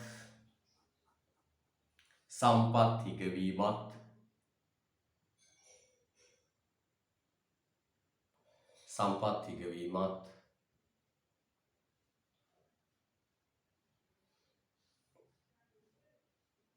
ඒවාට විකල්ප ප්‍රයෝජන පැවතීමත්ය. සම්පත් හිගවීමත් ඒවාට විකල්ප ප්‍රයෝජන පැවතීමත්ය. තේරීමේ ප්‍රශ්නය පැන නගින්නේ සම්පත් හිගවීමත් විකල්ප ප්‍රයෝජන පැවතීමත් නිසාය. තේරීමේ ප්‍රශ්නය පැන නගින්නේ සම්පත් හිගවීමත් විකල්ප ප්‍රයෝජන පැවතීමත් නිසාය. right. සම්පත් හිගවීමත් විකල්ප ප්‍රයෝජන පැවතීමත් නිසාය. හරිද පුතේ? right. සම්පත් හිගවීමත් විකල්ප ප්‍රයෝජන පැවතීමත් නිසාය. හොඳයි. දෙවෙනි එක ලියන්න. සත්‍ය සංඛ්‍යා ලේඛන කියලා ඉරි කැලක් ගහලා ලියන්න. තරුව දෑව සත්‍ය සංඛ්‍යා ලේඛන කියලා ඉරි කැලක් ගහලා ලියන්න. ලියන්න. 2020 වසරේ 2020 වසරේ ශ්‍රී ලංකාවේ 2020 වසරේ ශ්‍රී ලංකාවේ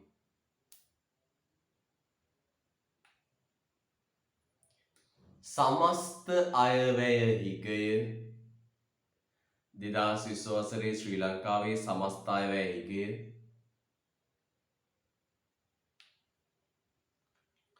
11%ක් පමණ වේ. 2020 වසරේ ශ්‍රී ලංකාවේ සමස්ත අයවැය හිගය 11%ක් පමණ වේ. යථාර්ථ සංඛ්‍යාව. තුන්වෙනි තරුව දාලා යන්නේ ලෝක සත්‍ය. ලෝක සත්‍ය.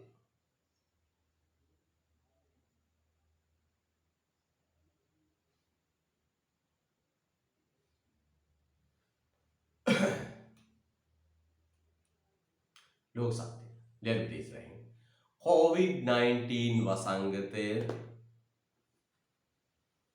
COVID-19 වසංගතය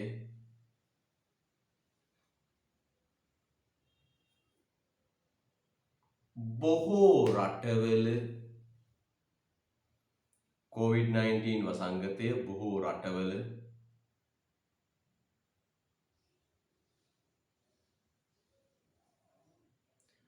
ආර්ථික පසුබැසීමට හේතු වී ඇත. COVID-19 වසංගතය බොහෝ රටවල ආර්ථික පසුබැසීමට හේතු වී ඇත. COVID-19 වසංගතය බොහෝ රටවල ආර්ථික පසුබැසීමට හේතු වී ඇත. COVID-19 වසංගතය බොහෝ රටවල ආර්ථික පසුබැසීමට හේතු වී ඇත. right. COVID-19 වසංගතය බොහෝ රටවල ආර්ථික පසුබැසීමට හේතු වී ඇත. ලෝක සත්‍යය. හරිද? right. එහෙනම් යථානුරූපී ප්‍රකාශන ගණයට වැටෙන්නේ ඔන්න ඔය ශේෂ්ත්‍ර තුන. අභිමතානුරූපී ප්‍රකාශන වලට උදාහරණ ලියන්න. ලියන්න පිටින් 1. ලියන්න. ශ්‍රී ලංකාව ආනයන සීමා කිරීම නවතාලිය යුතුය. ශ්‍රී ලංකාව ආනයන සීමා කිරීම නවතාලිය යුතුය.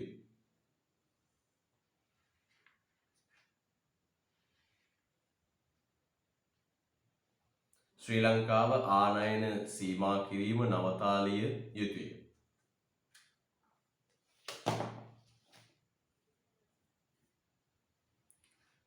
දෙවෙනි ක්‍රියාව. දෙවෙනි ක්‍රියාව.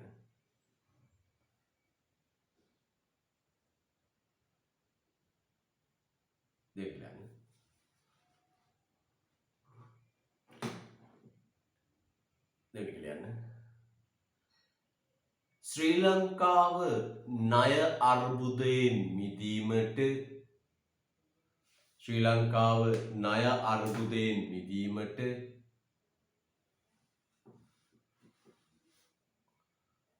ශ්‍රී ලංකාව ණය අර්බුදයෙන් මිදීමට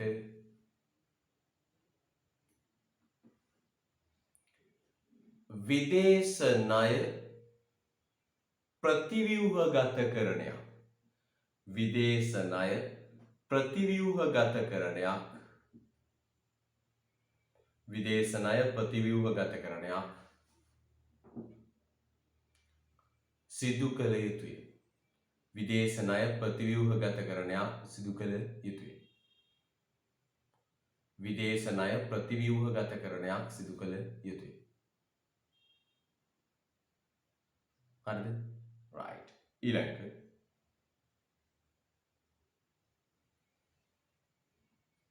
ලියන්න.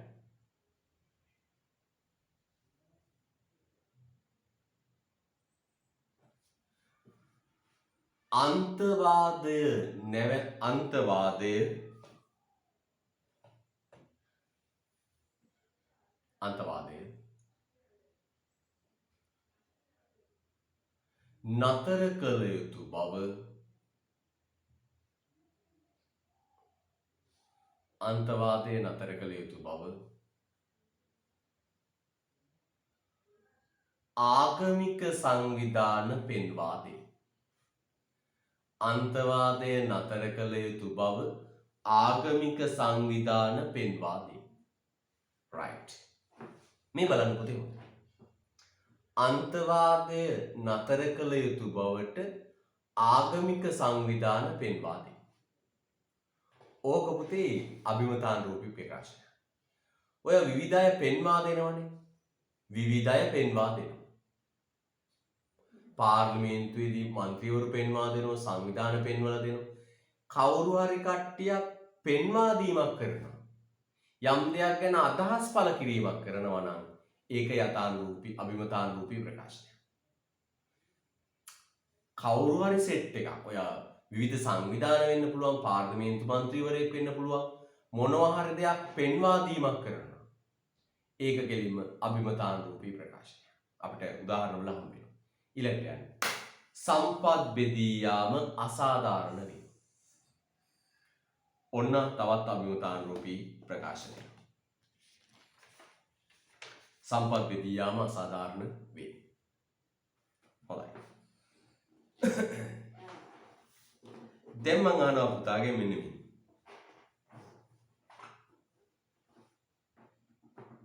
දැන් අපිට තියෙන්නේ මොකක්ද?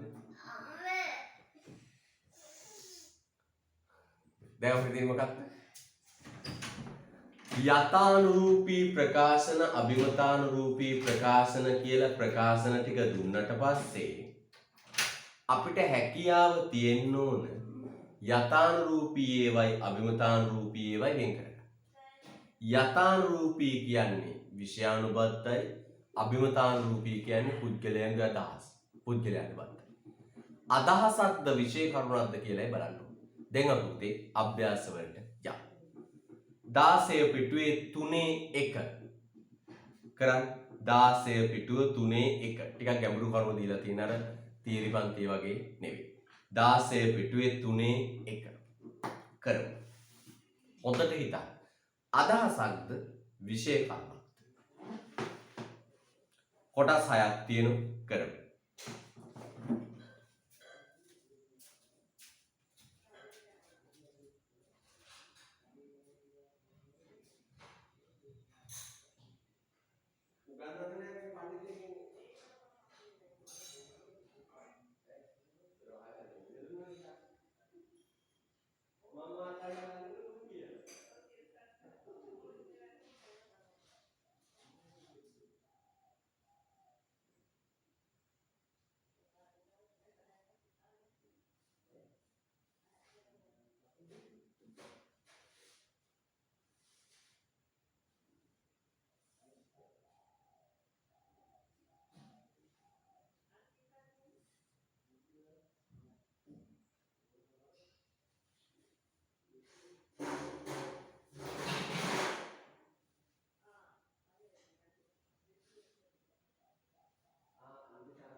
හරිද?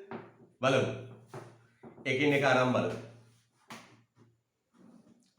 ආර්ථිකයක් සංවර්ධන මාවත කරා මෙහෙයවීමේදී යහපාලනය පූර්ව කොන්දේසියක් බව ආර්ථික විද්‍යාඥයෝ පෙන්වා දෙති. ඔන්න ඇනෙන තැන. මම ගැඹුරුව ටිකක් ගත්තා හොඳේ. සරලව වොන් තරම් කියනවා. ආර්ථික විද්‍යාඥයෝ පෙන්වා දෙති.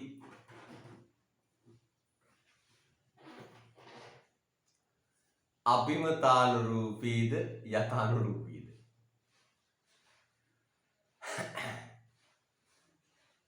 මොකද ප්‍රශ්න?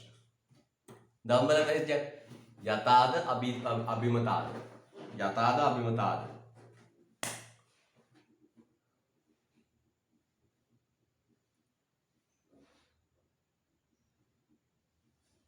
අභිමත. මම අමාරුම කෑල්ල ටික තෝරගත්තා හොඳේ. මම දැන් විභාග ප්‍රශ්න දෙන විභාග ප්‍රශ්න ලේසියි හොඳේ.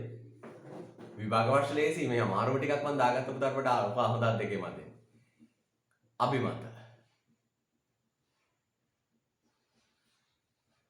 දැන් දරුවෝ ගොඩක් කියන අභිමත අනුරූපී ප්‍රකාශන කිය.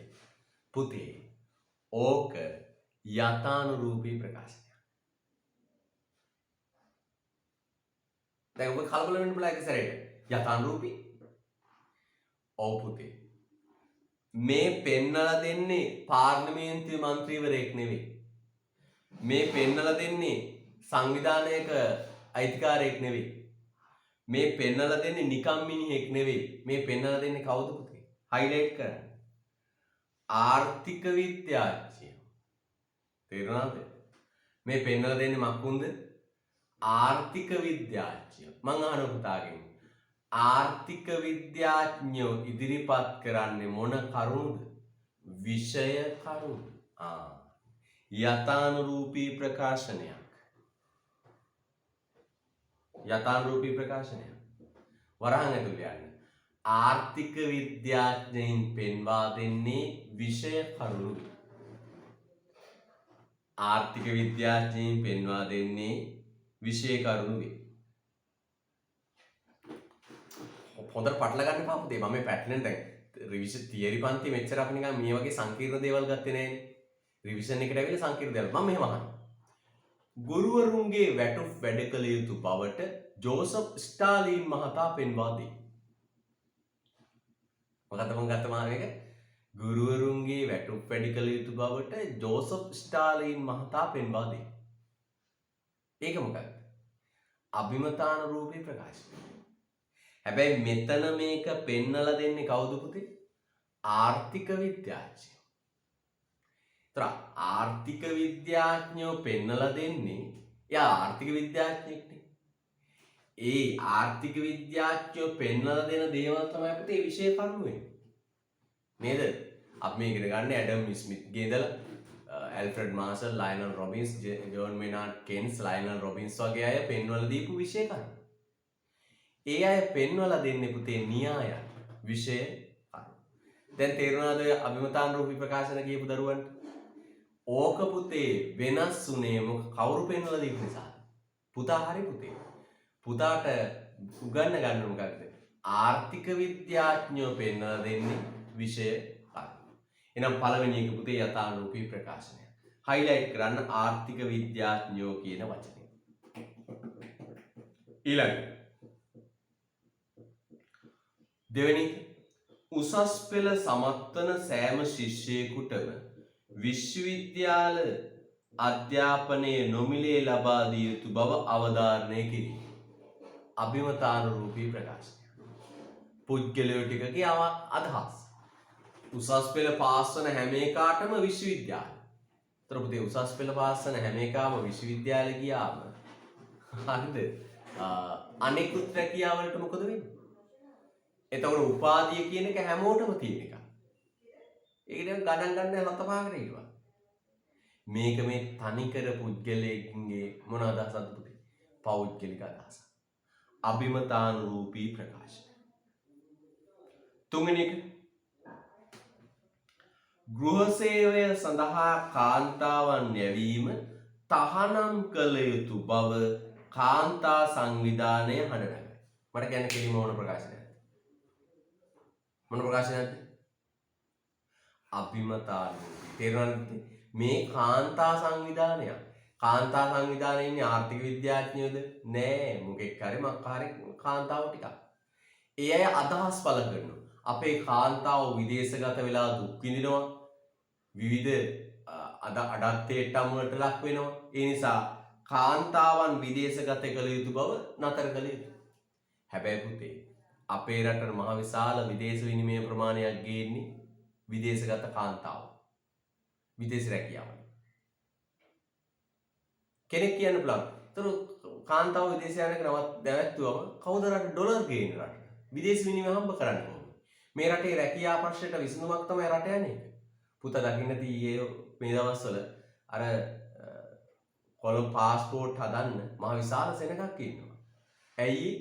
අපේ රටේ රස්සා නැති වෙනකොට ඒ අපේ රටේ මිනිස්සු ටික විදේශ රැකියාවලට ගිහිල්ලා විදේශ රැකියාව හොයාගන්න. නේද? එතන මේක මේ කාන්තාවටගේ අදහස් පළ කිරීම. අභිමතානුරූපී ප්‍රකාශනය. ඊළඟ ශ්‍රී ලංකාවේ ශ්‍රම සහභාගීත්වය පුරුෂ ශ්‍රමකාර බව අඩු බව සමීක්ෂණයකින් තහවුරු කරයි. හයිලයිට් කරන්න පුතේ. සමීක්ෂණයකින් තහවුරු කරයි. මේ නිකන් අදහසක් නෙවෙයි. සමීක්ෂණයක් කරලා. මිනිස්සු 1000ක් විතර අරගෙන කාන්තාවුන්ගේ වැඩ කරන ප්‍රමාණයයි පුරුෂයෝ වැඩ කරන ප්‍රමාණයයි අරගෙන සංඛ්‍යා ලේඛන එකතු කරලා දත්තයක් ඉදිරිපත් කරනවා. මොන ප්‍රකාශනයක්ද? මොකක්ද ප්‍රකාශනය? යථානුරූපී ප්‍රකාශනය. සමීක්ෂණයකින්. ඒතර සමීක්ෂණයකින් හෙළි වෙන්නේ මිනිසුන්ගේ පෞද්ගලික අදහස්ද පුතේ? නෑ. සත්‍ය తত্ত্বය. සත්‍ය తত্ত্বය. දැන් හිතන්නකෝ මෙහෙම සමීක්ෂණ මම මොන සමීක්ෂණයක් කරනවා. ඇත්තම කතාව පුතේ. ඔන්ලයින් අධ්‍යාපනයෙන් 40%ක් විතර අයින් වෙලා තියෙනවා. උසස් පෙළ. හරිම කනගාටුදායක තත්ත්වයක්. උසස් පෙළ ඔන්ලයින් එකෙන් පුතේ 140ක් විතර දරුවෝ අයින් වෙලා. පුතත් එක්ක ඉඳපු පන්තියේ ඉඳපු හැම දරුවෝ 10 දෙනෙක්ගෙම 4 දෙනෙක් විභාගයට ඇරිලා. 4 දෙනෙක්. මම විභාගේ පටන් ගත්ත දවසක මේ ස්කෝප් මේ පන්ති පටන් ගත්ත දවසක මොකක් හරි රෑ පන්තියක් හරි දාන ඔය දරුවෝ 4 දෙනා බේර ගන්න. මම ගුරුවරයෙක් විදිහට තාම කම්පා වෙන අවස්ථාවක් කන්නේ එක අපේ පන්තියේ ඉඳපු පුතා වගේම උසස් පෙළට කැම්පස් යන බලාපොරොත්තුෙන් ආපු අය. ගෙදරට සිග්නල් නැහැ. කොරෝනා පල්ලෙය වෙන ගෙවල් වල රින් ගන්න බෑ. ඌ දවස් දෙකක් මේක බැලුවා. අතහැරලා දැන්. මම පන්ති පටන් ගත්ත දවසක පුතේ මම හැමතැනම පන්ති කරන ගුරුවරයෙක් නෙවෙයි. පන්ති දෙකයි කරන්නේ. 2022 පන්ති දෙකයි කරන්නේ. එකක් මොරෝක පන්ති අනිත් එක අකුරැස්ස පන්ති. පන්ති පටන් ගත්ත දවසක රෑ පන්ති දාලා හරි මේ උගන්වපු ටික නැවත උගන්වනවා. කාටද? පුතාට නෙවෙයි පුතේ. පුතා ඔන්ලයින් ඇවිල්ලා ටිකක් හරි ඉගෙන ගත්තානේ. පුතා ඔන්ලයින් ඇවිල්ලා ටිකක් හරි ඉගෙන ගත්තා. අර මෙලෝම දෙයක් නැතුව අතෑරිච්ච දරුවෝ 4 දෙනෙක් ඉන්නවා. හැම දරුවෝ 10 දෙනෙක්ගෙම 4 දෙනෙක් විභාගය අතෑරලා. ඒතර ඒක මහා ඛේදවාචකයක්. නේද? මම මොනවා හරි වැඩසටහනක් යදනවා කියලා දැඩි අදිෂ්ඨානයෙන් ඉන්නවා. පන්ති පටන් ගත්ත ගමන් ඔබ දන්නවා මේ පන්ති පටන් ගත්ත ගමන් මොනවා හරි වැඩසටහනක් යදනවා. එක උදේ වරුවක් හරි මොනවා හරි බැරි වෙලාවක රෑ හරි දාලා මේක අර හැලිච්ච දරුවෝ ටික නැවත මේ ප්‍රවාහයට ගන්න මොනවා හරි වැඩක් කරනවා කියන තැන මම ඉන්නේ. පැහැදිලිද? දරුවන්ට කියන්න රැඳි මේක අල්ලගෙන ඉන්න. කොහොම හරි අපි ගොඩ යන්න ඕනේ. මගේ පැත්තෙන් මට කරන්න පුළුවන් හැම දෙයක් ඔබගේ යෝජනා කරන්න මෙන්න මේ දේ කරන්න පුළුවන් කියලා අනිවාර්යෙන් කරනවා. පැහැදිලිද? අපි කොහොම හරි අර ඉඳපු තැනට එන්න ඕනේ පුතේ. ඉඳපු තැනට ඇවිල්ලා කොහොම හරි මේ ගමන ආයි යන්න ඕනේ. අර අතාරින්න බලන්න. ඔය අතෑරිච්ච දරුවෝ 4 දෙනා කොහේ හරි දුෂ්කර ගමක දුෂ්කරම දුප්පත්ම දරුවෝට 4 දෙනා අතෑරුණා. කොහේ හරි ඈතක ඉන්න දුප්පත්ම අහිංසකම දරුවෝ 4 දෙනෙක් තමයි ඔය අතෑරුණා. හැම දරුවෝ 10 දෙනෙක්ගෙම 4 දෙනෙක් අයින් වුණා. පව්වේ දරුවෝ. මම උතන නිතර කියන්නේත් ඒකයි. ඒ අය ගැන හිතන්න. හරිද? ගුරුවරයා විදියට මම හිතනවා. මම සමහරදාට පුතා මේවා එඩිට් කරලා දානකොට රෑ 2යි 2:00මාරයි 3යි නිදා ගන්නකොට. හැබැයි මම මේ වැට්ට කළා. පැහැදිලිද? YouTube එක හරහා යමක් ඉගෙන ගන්න පුළුවන් දරුවෝ. ඒක විශාල ප්‍රමාණයක් දරුවෝ බලනවා. හරිද? ඒ වගේ පුතාගේ යුතුයකම ඉටු කරන්න, යාළුවෙක් ඉටු කරගන්න, විභාගය තෑරලාද කියලා අහන්න. ඕල්ලයක් දාලා බලන්න මේ මොකද කරන්නේ මේ දවස්වල මේ ආයිකර බයෝඩේටා වහිමු ලබන මාසේ පන්ති පටන් ගන්න පුළුවන්. මෙන්න මේක වීඩියෝ ටික බලපන් මුකුත් ඕනේ නැහැ. එහෙම කියලා පොඩ්ඩක් ගන්න එක. ඒක පුතා මතක තියාගන්න. ditta ධම්ම වේදනීය ලෙස ඔබට මේ විභාගයේදී මේකේ ප්‍රතිඵලය අත් වෙනවා. ඔබට ඒක ලොකු ආශිර්වාදයක් වෙනවා. විභාගය අතෑරපු එකෙක් මම ආයි විභාග කරන තත්ත්වයට පත් කරගත්තා. ඒක ඔබේ ජීවිතේට සතුටු වෙන්න පුළුවන්. අනිත් පැත්තෙන් ලොකු ආශිර්වාදයක්. විභාගෙ කිට්ටු වෙලා දේවාල වල ගිහිල්ලා බාර වෙන්න ඕනේ නැහැ. අන්න එහෙම එකක් දෙයක් කරලා තියන්න. ඒක ඔබට අනිවාර්යයෙන්ම ධනාත්මකව බලපාන. රයිට් ඊළඟ බලන්න. යථානු හතරවෙනි ස්ත්‍රී ශ්‍රමබලකා සහභාගීත්වයේ පුරුෂ ශ්‍රමබලකා අඩු බව සමීක්ෂණයකින් හෙළිවේ. හැම දරුවෝ 10 දෙනෙක්ගෙන්ම 4 දෙනෙක් උසස් පෙළ විභාගය අතෑරුණා. සමීක්ෂණයකින් හෙළි වෙලා තියෙනවා. යථානුරූපී ප්‍රකාශනය. මගේ පෞද්ගලික අදහසක් නෙවෙයි. ඊළඟ පසුගිය වසර තුල බ්‍රික්ස් රටවල් අතර වෙළඳාම 70%කින් වර්ධනය ඇති බව පෙන්වා දෙයි. 70%කින් ප්‍රතිශතයකින් වර්ධනය වෙනවා. යථානුරූපී ප්‍රකාශනය. බ්‍රික්ස් කියන්නේ පුතේ බ්‍රසීලය, රුසියාව, ඉන්දියාව, චීනය සහ දකුණු කොරියාව කියන රටවල් ටික. බ්‍රික්ස්. ඔන්න පොඩක් ලියා ගන්න පුතේ බ්‍රික්ස් රටවල් කියන්නේ මෙන්න මේවා. බ්‍රසීලය, රුසියාව, ඉන්දියාව, චීනය, දකුණු අප්‍රිකාව. ඔය කියන රටවල්. හරිද? රයිට්. 2018 ශ්‍රී ලංකාවේ ආර්ථික වර්ධන අනුපාතය 10%ක් වේ. බ්‍රසීලය, රුසියාව, ඉන්දියාව, චීනය, සවුත් අප්‍රිකා, දකුණු අප්‍රිකාව. බ්‍රික්ස් රටවල් කියන්නේ ඔන්න ඔක. බ්‍රසීලය, රුසියාව, ඉන්දියාව, චීනය, සවුත් අප්‍රිකා, දකුණු අප්‍රිකා. 2018 වර්ෂයේ ආර්ථික වර්ධන අනුපාතය 10% පමණ වේ. යථානුරූපී ප්‍රකාශනයක් සංඛ්‍යා දත්තයක්. තව අභ්‍යාසයක් තිබුණා අපි කරමු පුතේ.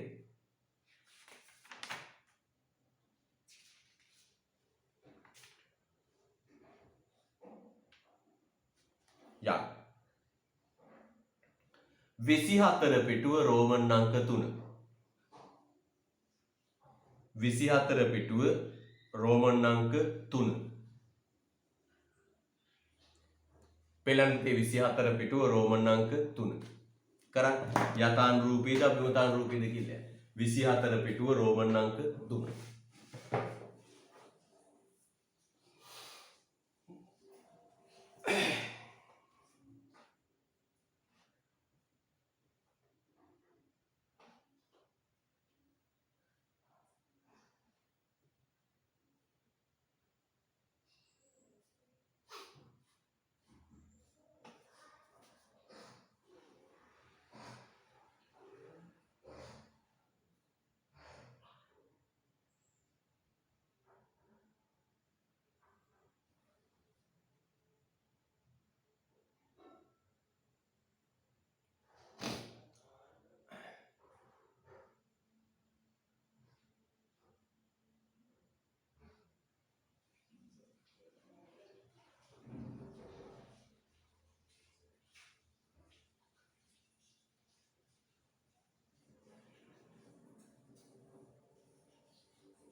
හරි.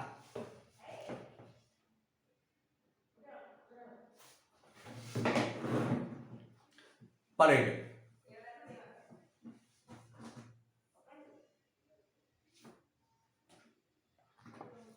යන්න. 1. 2020 වර්ෂයේ ශ්‍රී ලංකාවේ රාජ්‍ය ණය දළදේශීය නිෂ්පාදනයේ ප්‍රතිශතයක් ලෙස 80%ක් වේ. යථානුරූපී ප්‍රකාශනයක් මොකක්ද පුතේ? සංඛ්‍යා ලේඛනය. ලියන්න යථානුරූපී ප්‍රකාශනයකි සංඛ්‍යා ලේඛනය.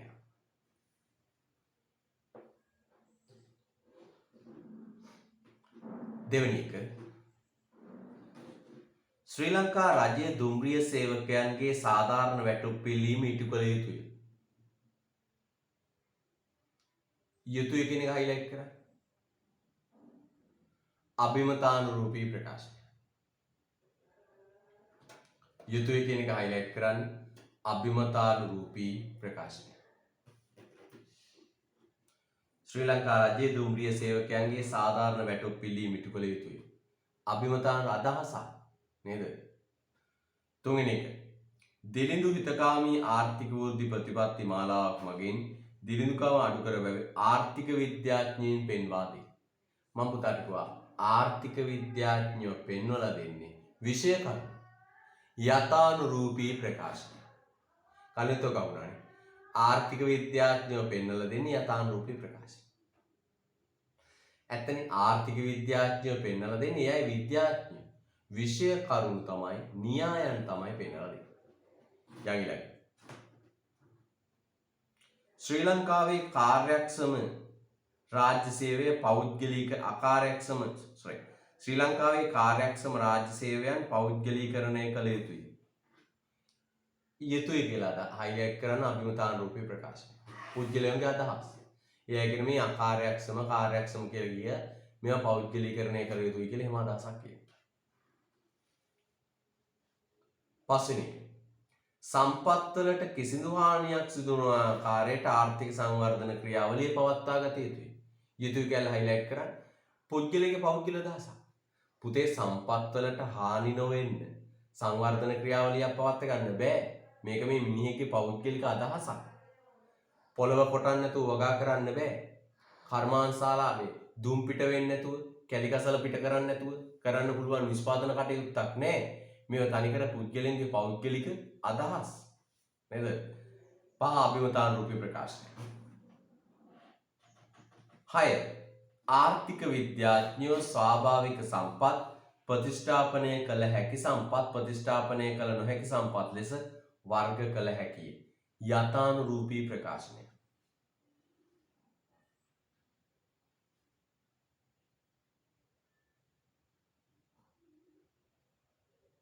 right. යථානුරූපී ප්‍රකාශනයක්. ආර්ථික විද්‍යාඥයෝ අපි ගන්න විෂය කරුණක් නෙමෙයි. හත බලන්න 2016 වර්ෂයේ ආර්ථික සමීක්ෂණයට අනුව highlight කරන්න. සමීක්ෂණයකට අනුව නම් පුතේ අනිවාර්යෙන් යථානුරූපී ප්‍රකාශනය. පුද්ගලයන් 100 දෙනෙකුගෙන් 4 දෙනෙක් අවස්ථා සපුරාගෙන ඇත්ත 100කින් 4කට අවස්ථා සපුරා ගන්න බැරි වෙයි. යථානුරූපී ප්‍රකාශනය. 7 වෙනි එක උත්තරේ තියෙනවා ඒකේ. සිංගප්පූරු නිදහස් වෙළඳ කිවිසුම අත්හිටු විය යුතුය. අභිමතානුරූපී ප්‍රකාශනය. දැන් අපි යම් පුතේ පාස් පේපර් වලට.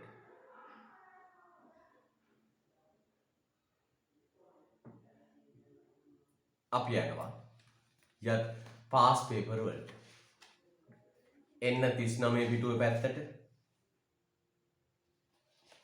අපි හොයමු යථානුරූපී ප්‍රකාශන.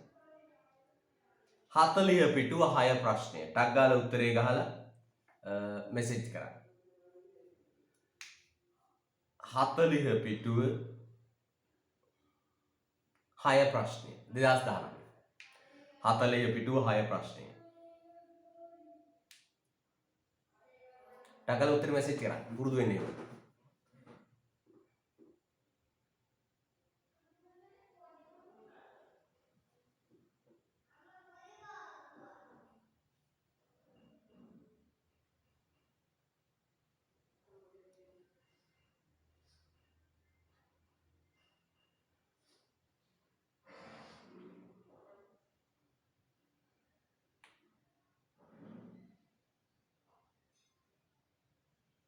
ඔව් මට පේනවා එක පෙළට දරුවන් උත්තරේ සපයනවා උත්තර අංක 4.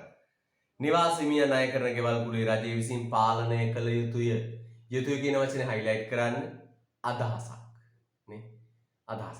රජයේ ගෙවල් කුලී පාලනය කළ යුතුය කියන්නේ මේක අදහසක්. උත්තර අංක 4. 2019 6 වෙනි ප්‍රශ්නෙට උත්තරය උත්තර අංක 4. මම දැක්කේ නෑ දරුවෝ වැරදි උත්තරයක් දාන ඔක්කොම වගේ හරි. හොඳයි. තව බලන්න පුතත් බලන්න තව මොනවද යථා තියෙන්නේ?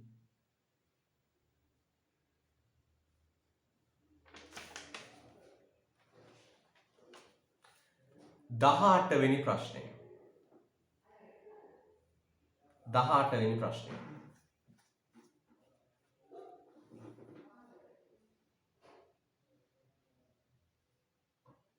18 වෙනි ප්‍රශ්නය. උත්තර දාන්න ටක් ගාලා.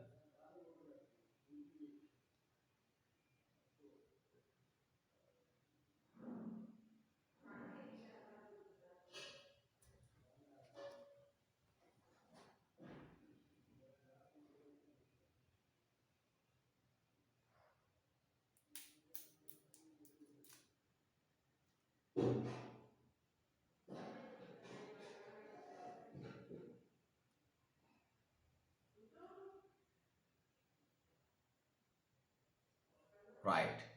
ඔව් උත්තරේ උත්තේ බලන්න පළවෙනි එක. ආර්ථික විද්‍යාඥයෝ ස්වාභාවික සම්පත් ප්‍රතිස්ථාපනය කළ හැකි නොහැකි වශයෙන් වර්ග කරති යථානුරූපී. පරිසරයේ හිග සම්පතකට උදාහරණයක් වේ යථානුරූපී. සීමිත වුමනා සපුරාලීම් සහ ආර්ථිකය සතු ඇත්තේ සීමිත සම්පත් ප්‍රමාණයකි යථානුරූපී. වර්තමාන උද්දමන අනුපාතයේ අංක 1 සංඛ්‍යාවක යථානුරූපී. ආදායම් අසමාන ලෙස බෙදී යාම අසාධාරණ වේ යථානුරූපී ප්‍රකාශ. අභිමතානුරූපී ප්‍රකාශනය. අංක 5 උත්තරය. සම්පත් බෙදී යාම අසාධාරණ වේ. අදහස. 23 ප්‍රශ්නය කරන්න පුතේ.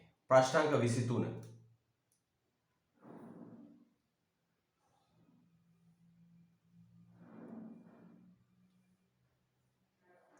විස්තර පස්සෙත් ඒකමයි පුතේ උත්තර අංක 5. එකම ප්‍රශ්නේ දුන්නේ. එකම ප්‍රශ්නේ දුන්නේ අවුරුදු දෙකේ 5. බලන්නේ විභාග ප්‍රශ්න ගන්න එකේ වැදගත්කමනේ 5. 23ට උත්තරේ 5 එකම ප්‍රශ්නය. right. හොඳයි. දැන් එන්න පුතේ සටහනක් තියෙනවා 15 වෙනි පිටුවේ අපි ඒක අධ්‍යයනය කරමු. ඔන්න විභාගෙදී අහලා තිබුණේ ඔන්න ඔය දේවල් තමයි ඔය කොටසේ. යථානුරූපී ප්‍රකාශන අභිමතානුරූපී ප්‍රකාශන ගැන වැඩිදුර විස්තරයක් තියෙනවා පුතේ පොතේ. කීවෙනි පිටුවද? 15 වෙනි පිටුව. මොනවද තියෙන්නේ බලන්න. යථානුරූපී ප්‍රකාශ අභිමතානුරූපී ප්‍රකාශ. කියමු පොඩ්ඩක් අපි. යථානුරූපී ප්‍රකාශය යනු යම් දෙයක පවතින ස්වභාවයත් පැවති ස්වභාවයත් ඉදිරියට පවතින තත්ත්වයක් කෙරෙන ප්‍රකාශයි. එවැනි ප්‍රකාශ කුමක්ද කුමක් වූයේද යන ප්‍රශ්නවලට ලබා දෙන පිළිතුරක් මගින් දැක්වෙන්නේ යථානුරූපී ප්‍රකාශනයකි. මේවා දැඩි ලෙස විෂයානුබද්ධ වූ ප්‍රකාශන අතර highlight කරන්න තියෙනවා. දැඩි ලෙස විෂයානුබද්ධ ප්‍රකාශන. විෂයානුබද්ධ. දැඩි ලෙස විෂයානුබද්ධ ප්‍රකාශන වන අතර පුද්ගල විනිශ්චය මත තීරණය නොවන විද්‍යාත්මක පැහැදිලි කිරීම. කිසියම් විචල්යන් කීපයක් අතර සම්බන්ධතාව දැක්වීම හෝ සිද්ධියක් පැහැදිලි කිරීම මෙම ප්‍රකාශය යොදා ගැනීම. යථානුරූපී ප්‍රකාශ හරි හෝ වැරදි විය හැකියි. highlight කරන්න. හරි හෝ වැරදි විය හැකියි. ඉන්ටර්ලැබ් දෙනවා පුතේ දැන් බය නැතුව ඉන්න හැකියි. අභිමතානුරූපී ප්‍රකාශන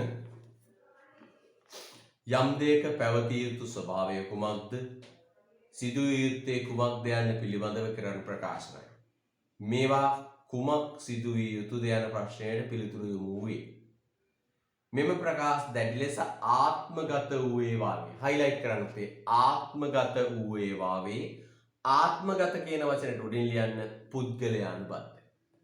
ආත්මගත කියන එකට උඩින් ලියන්න පුද්ගලයානුබද්ධ වූයේ වාගේ.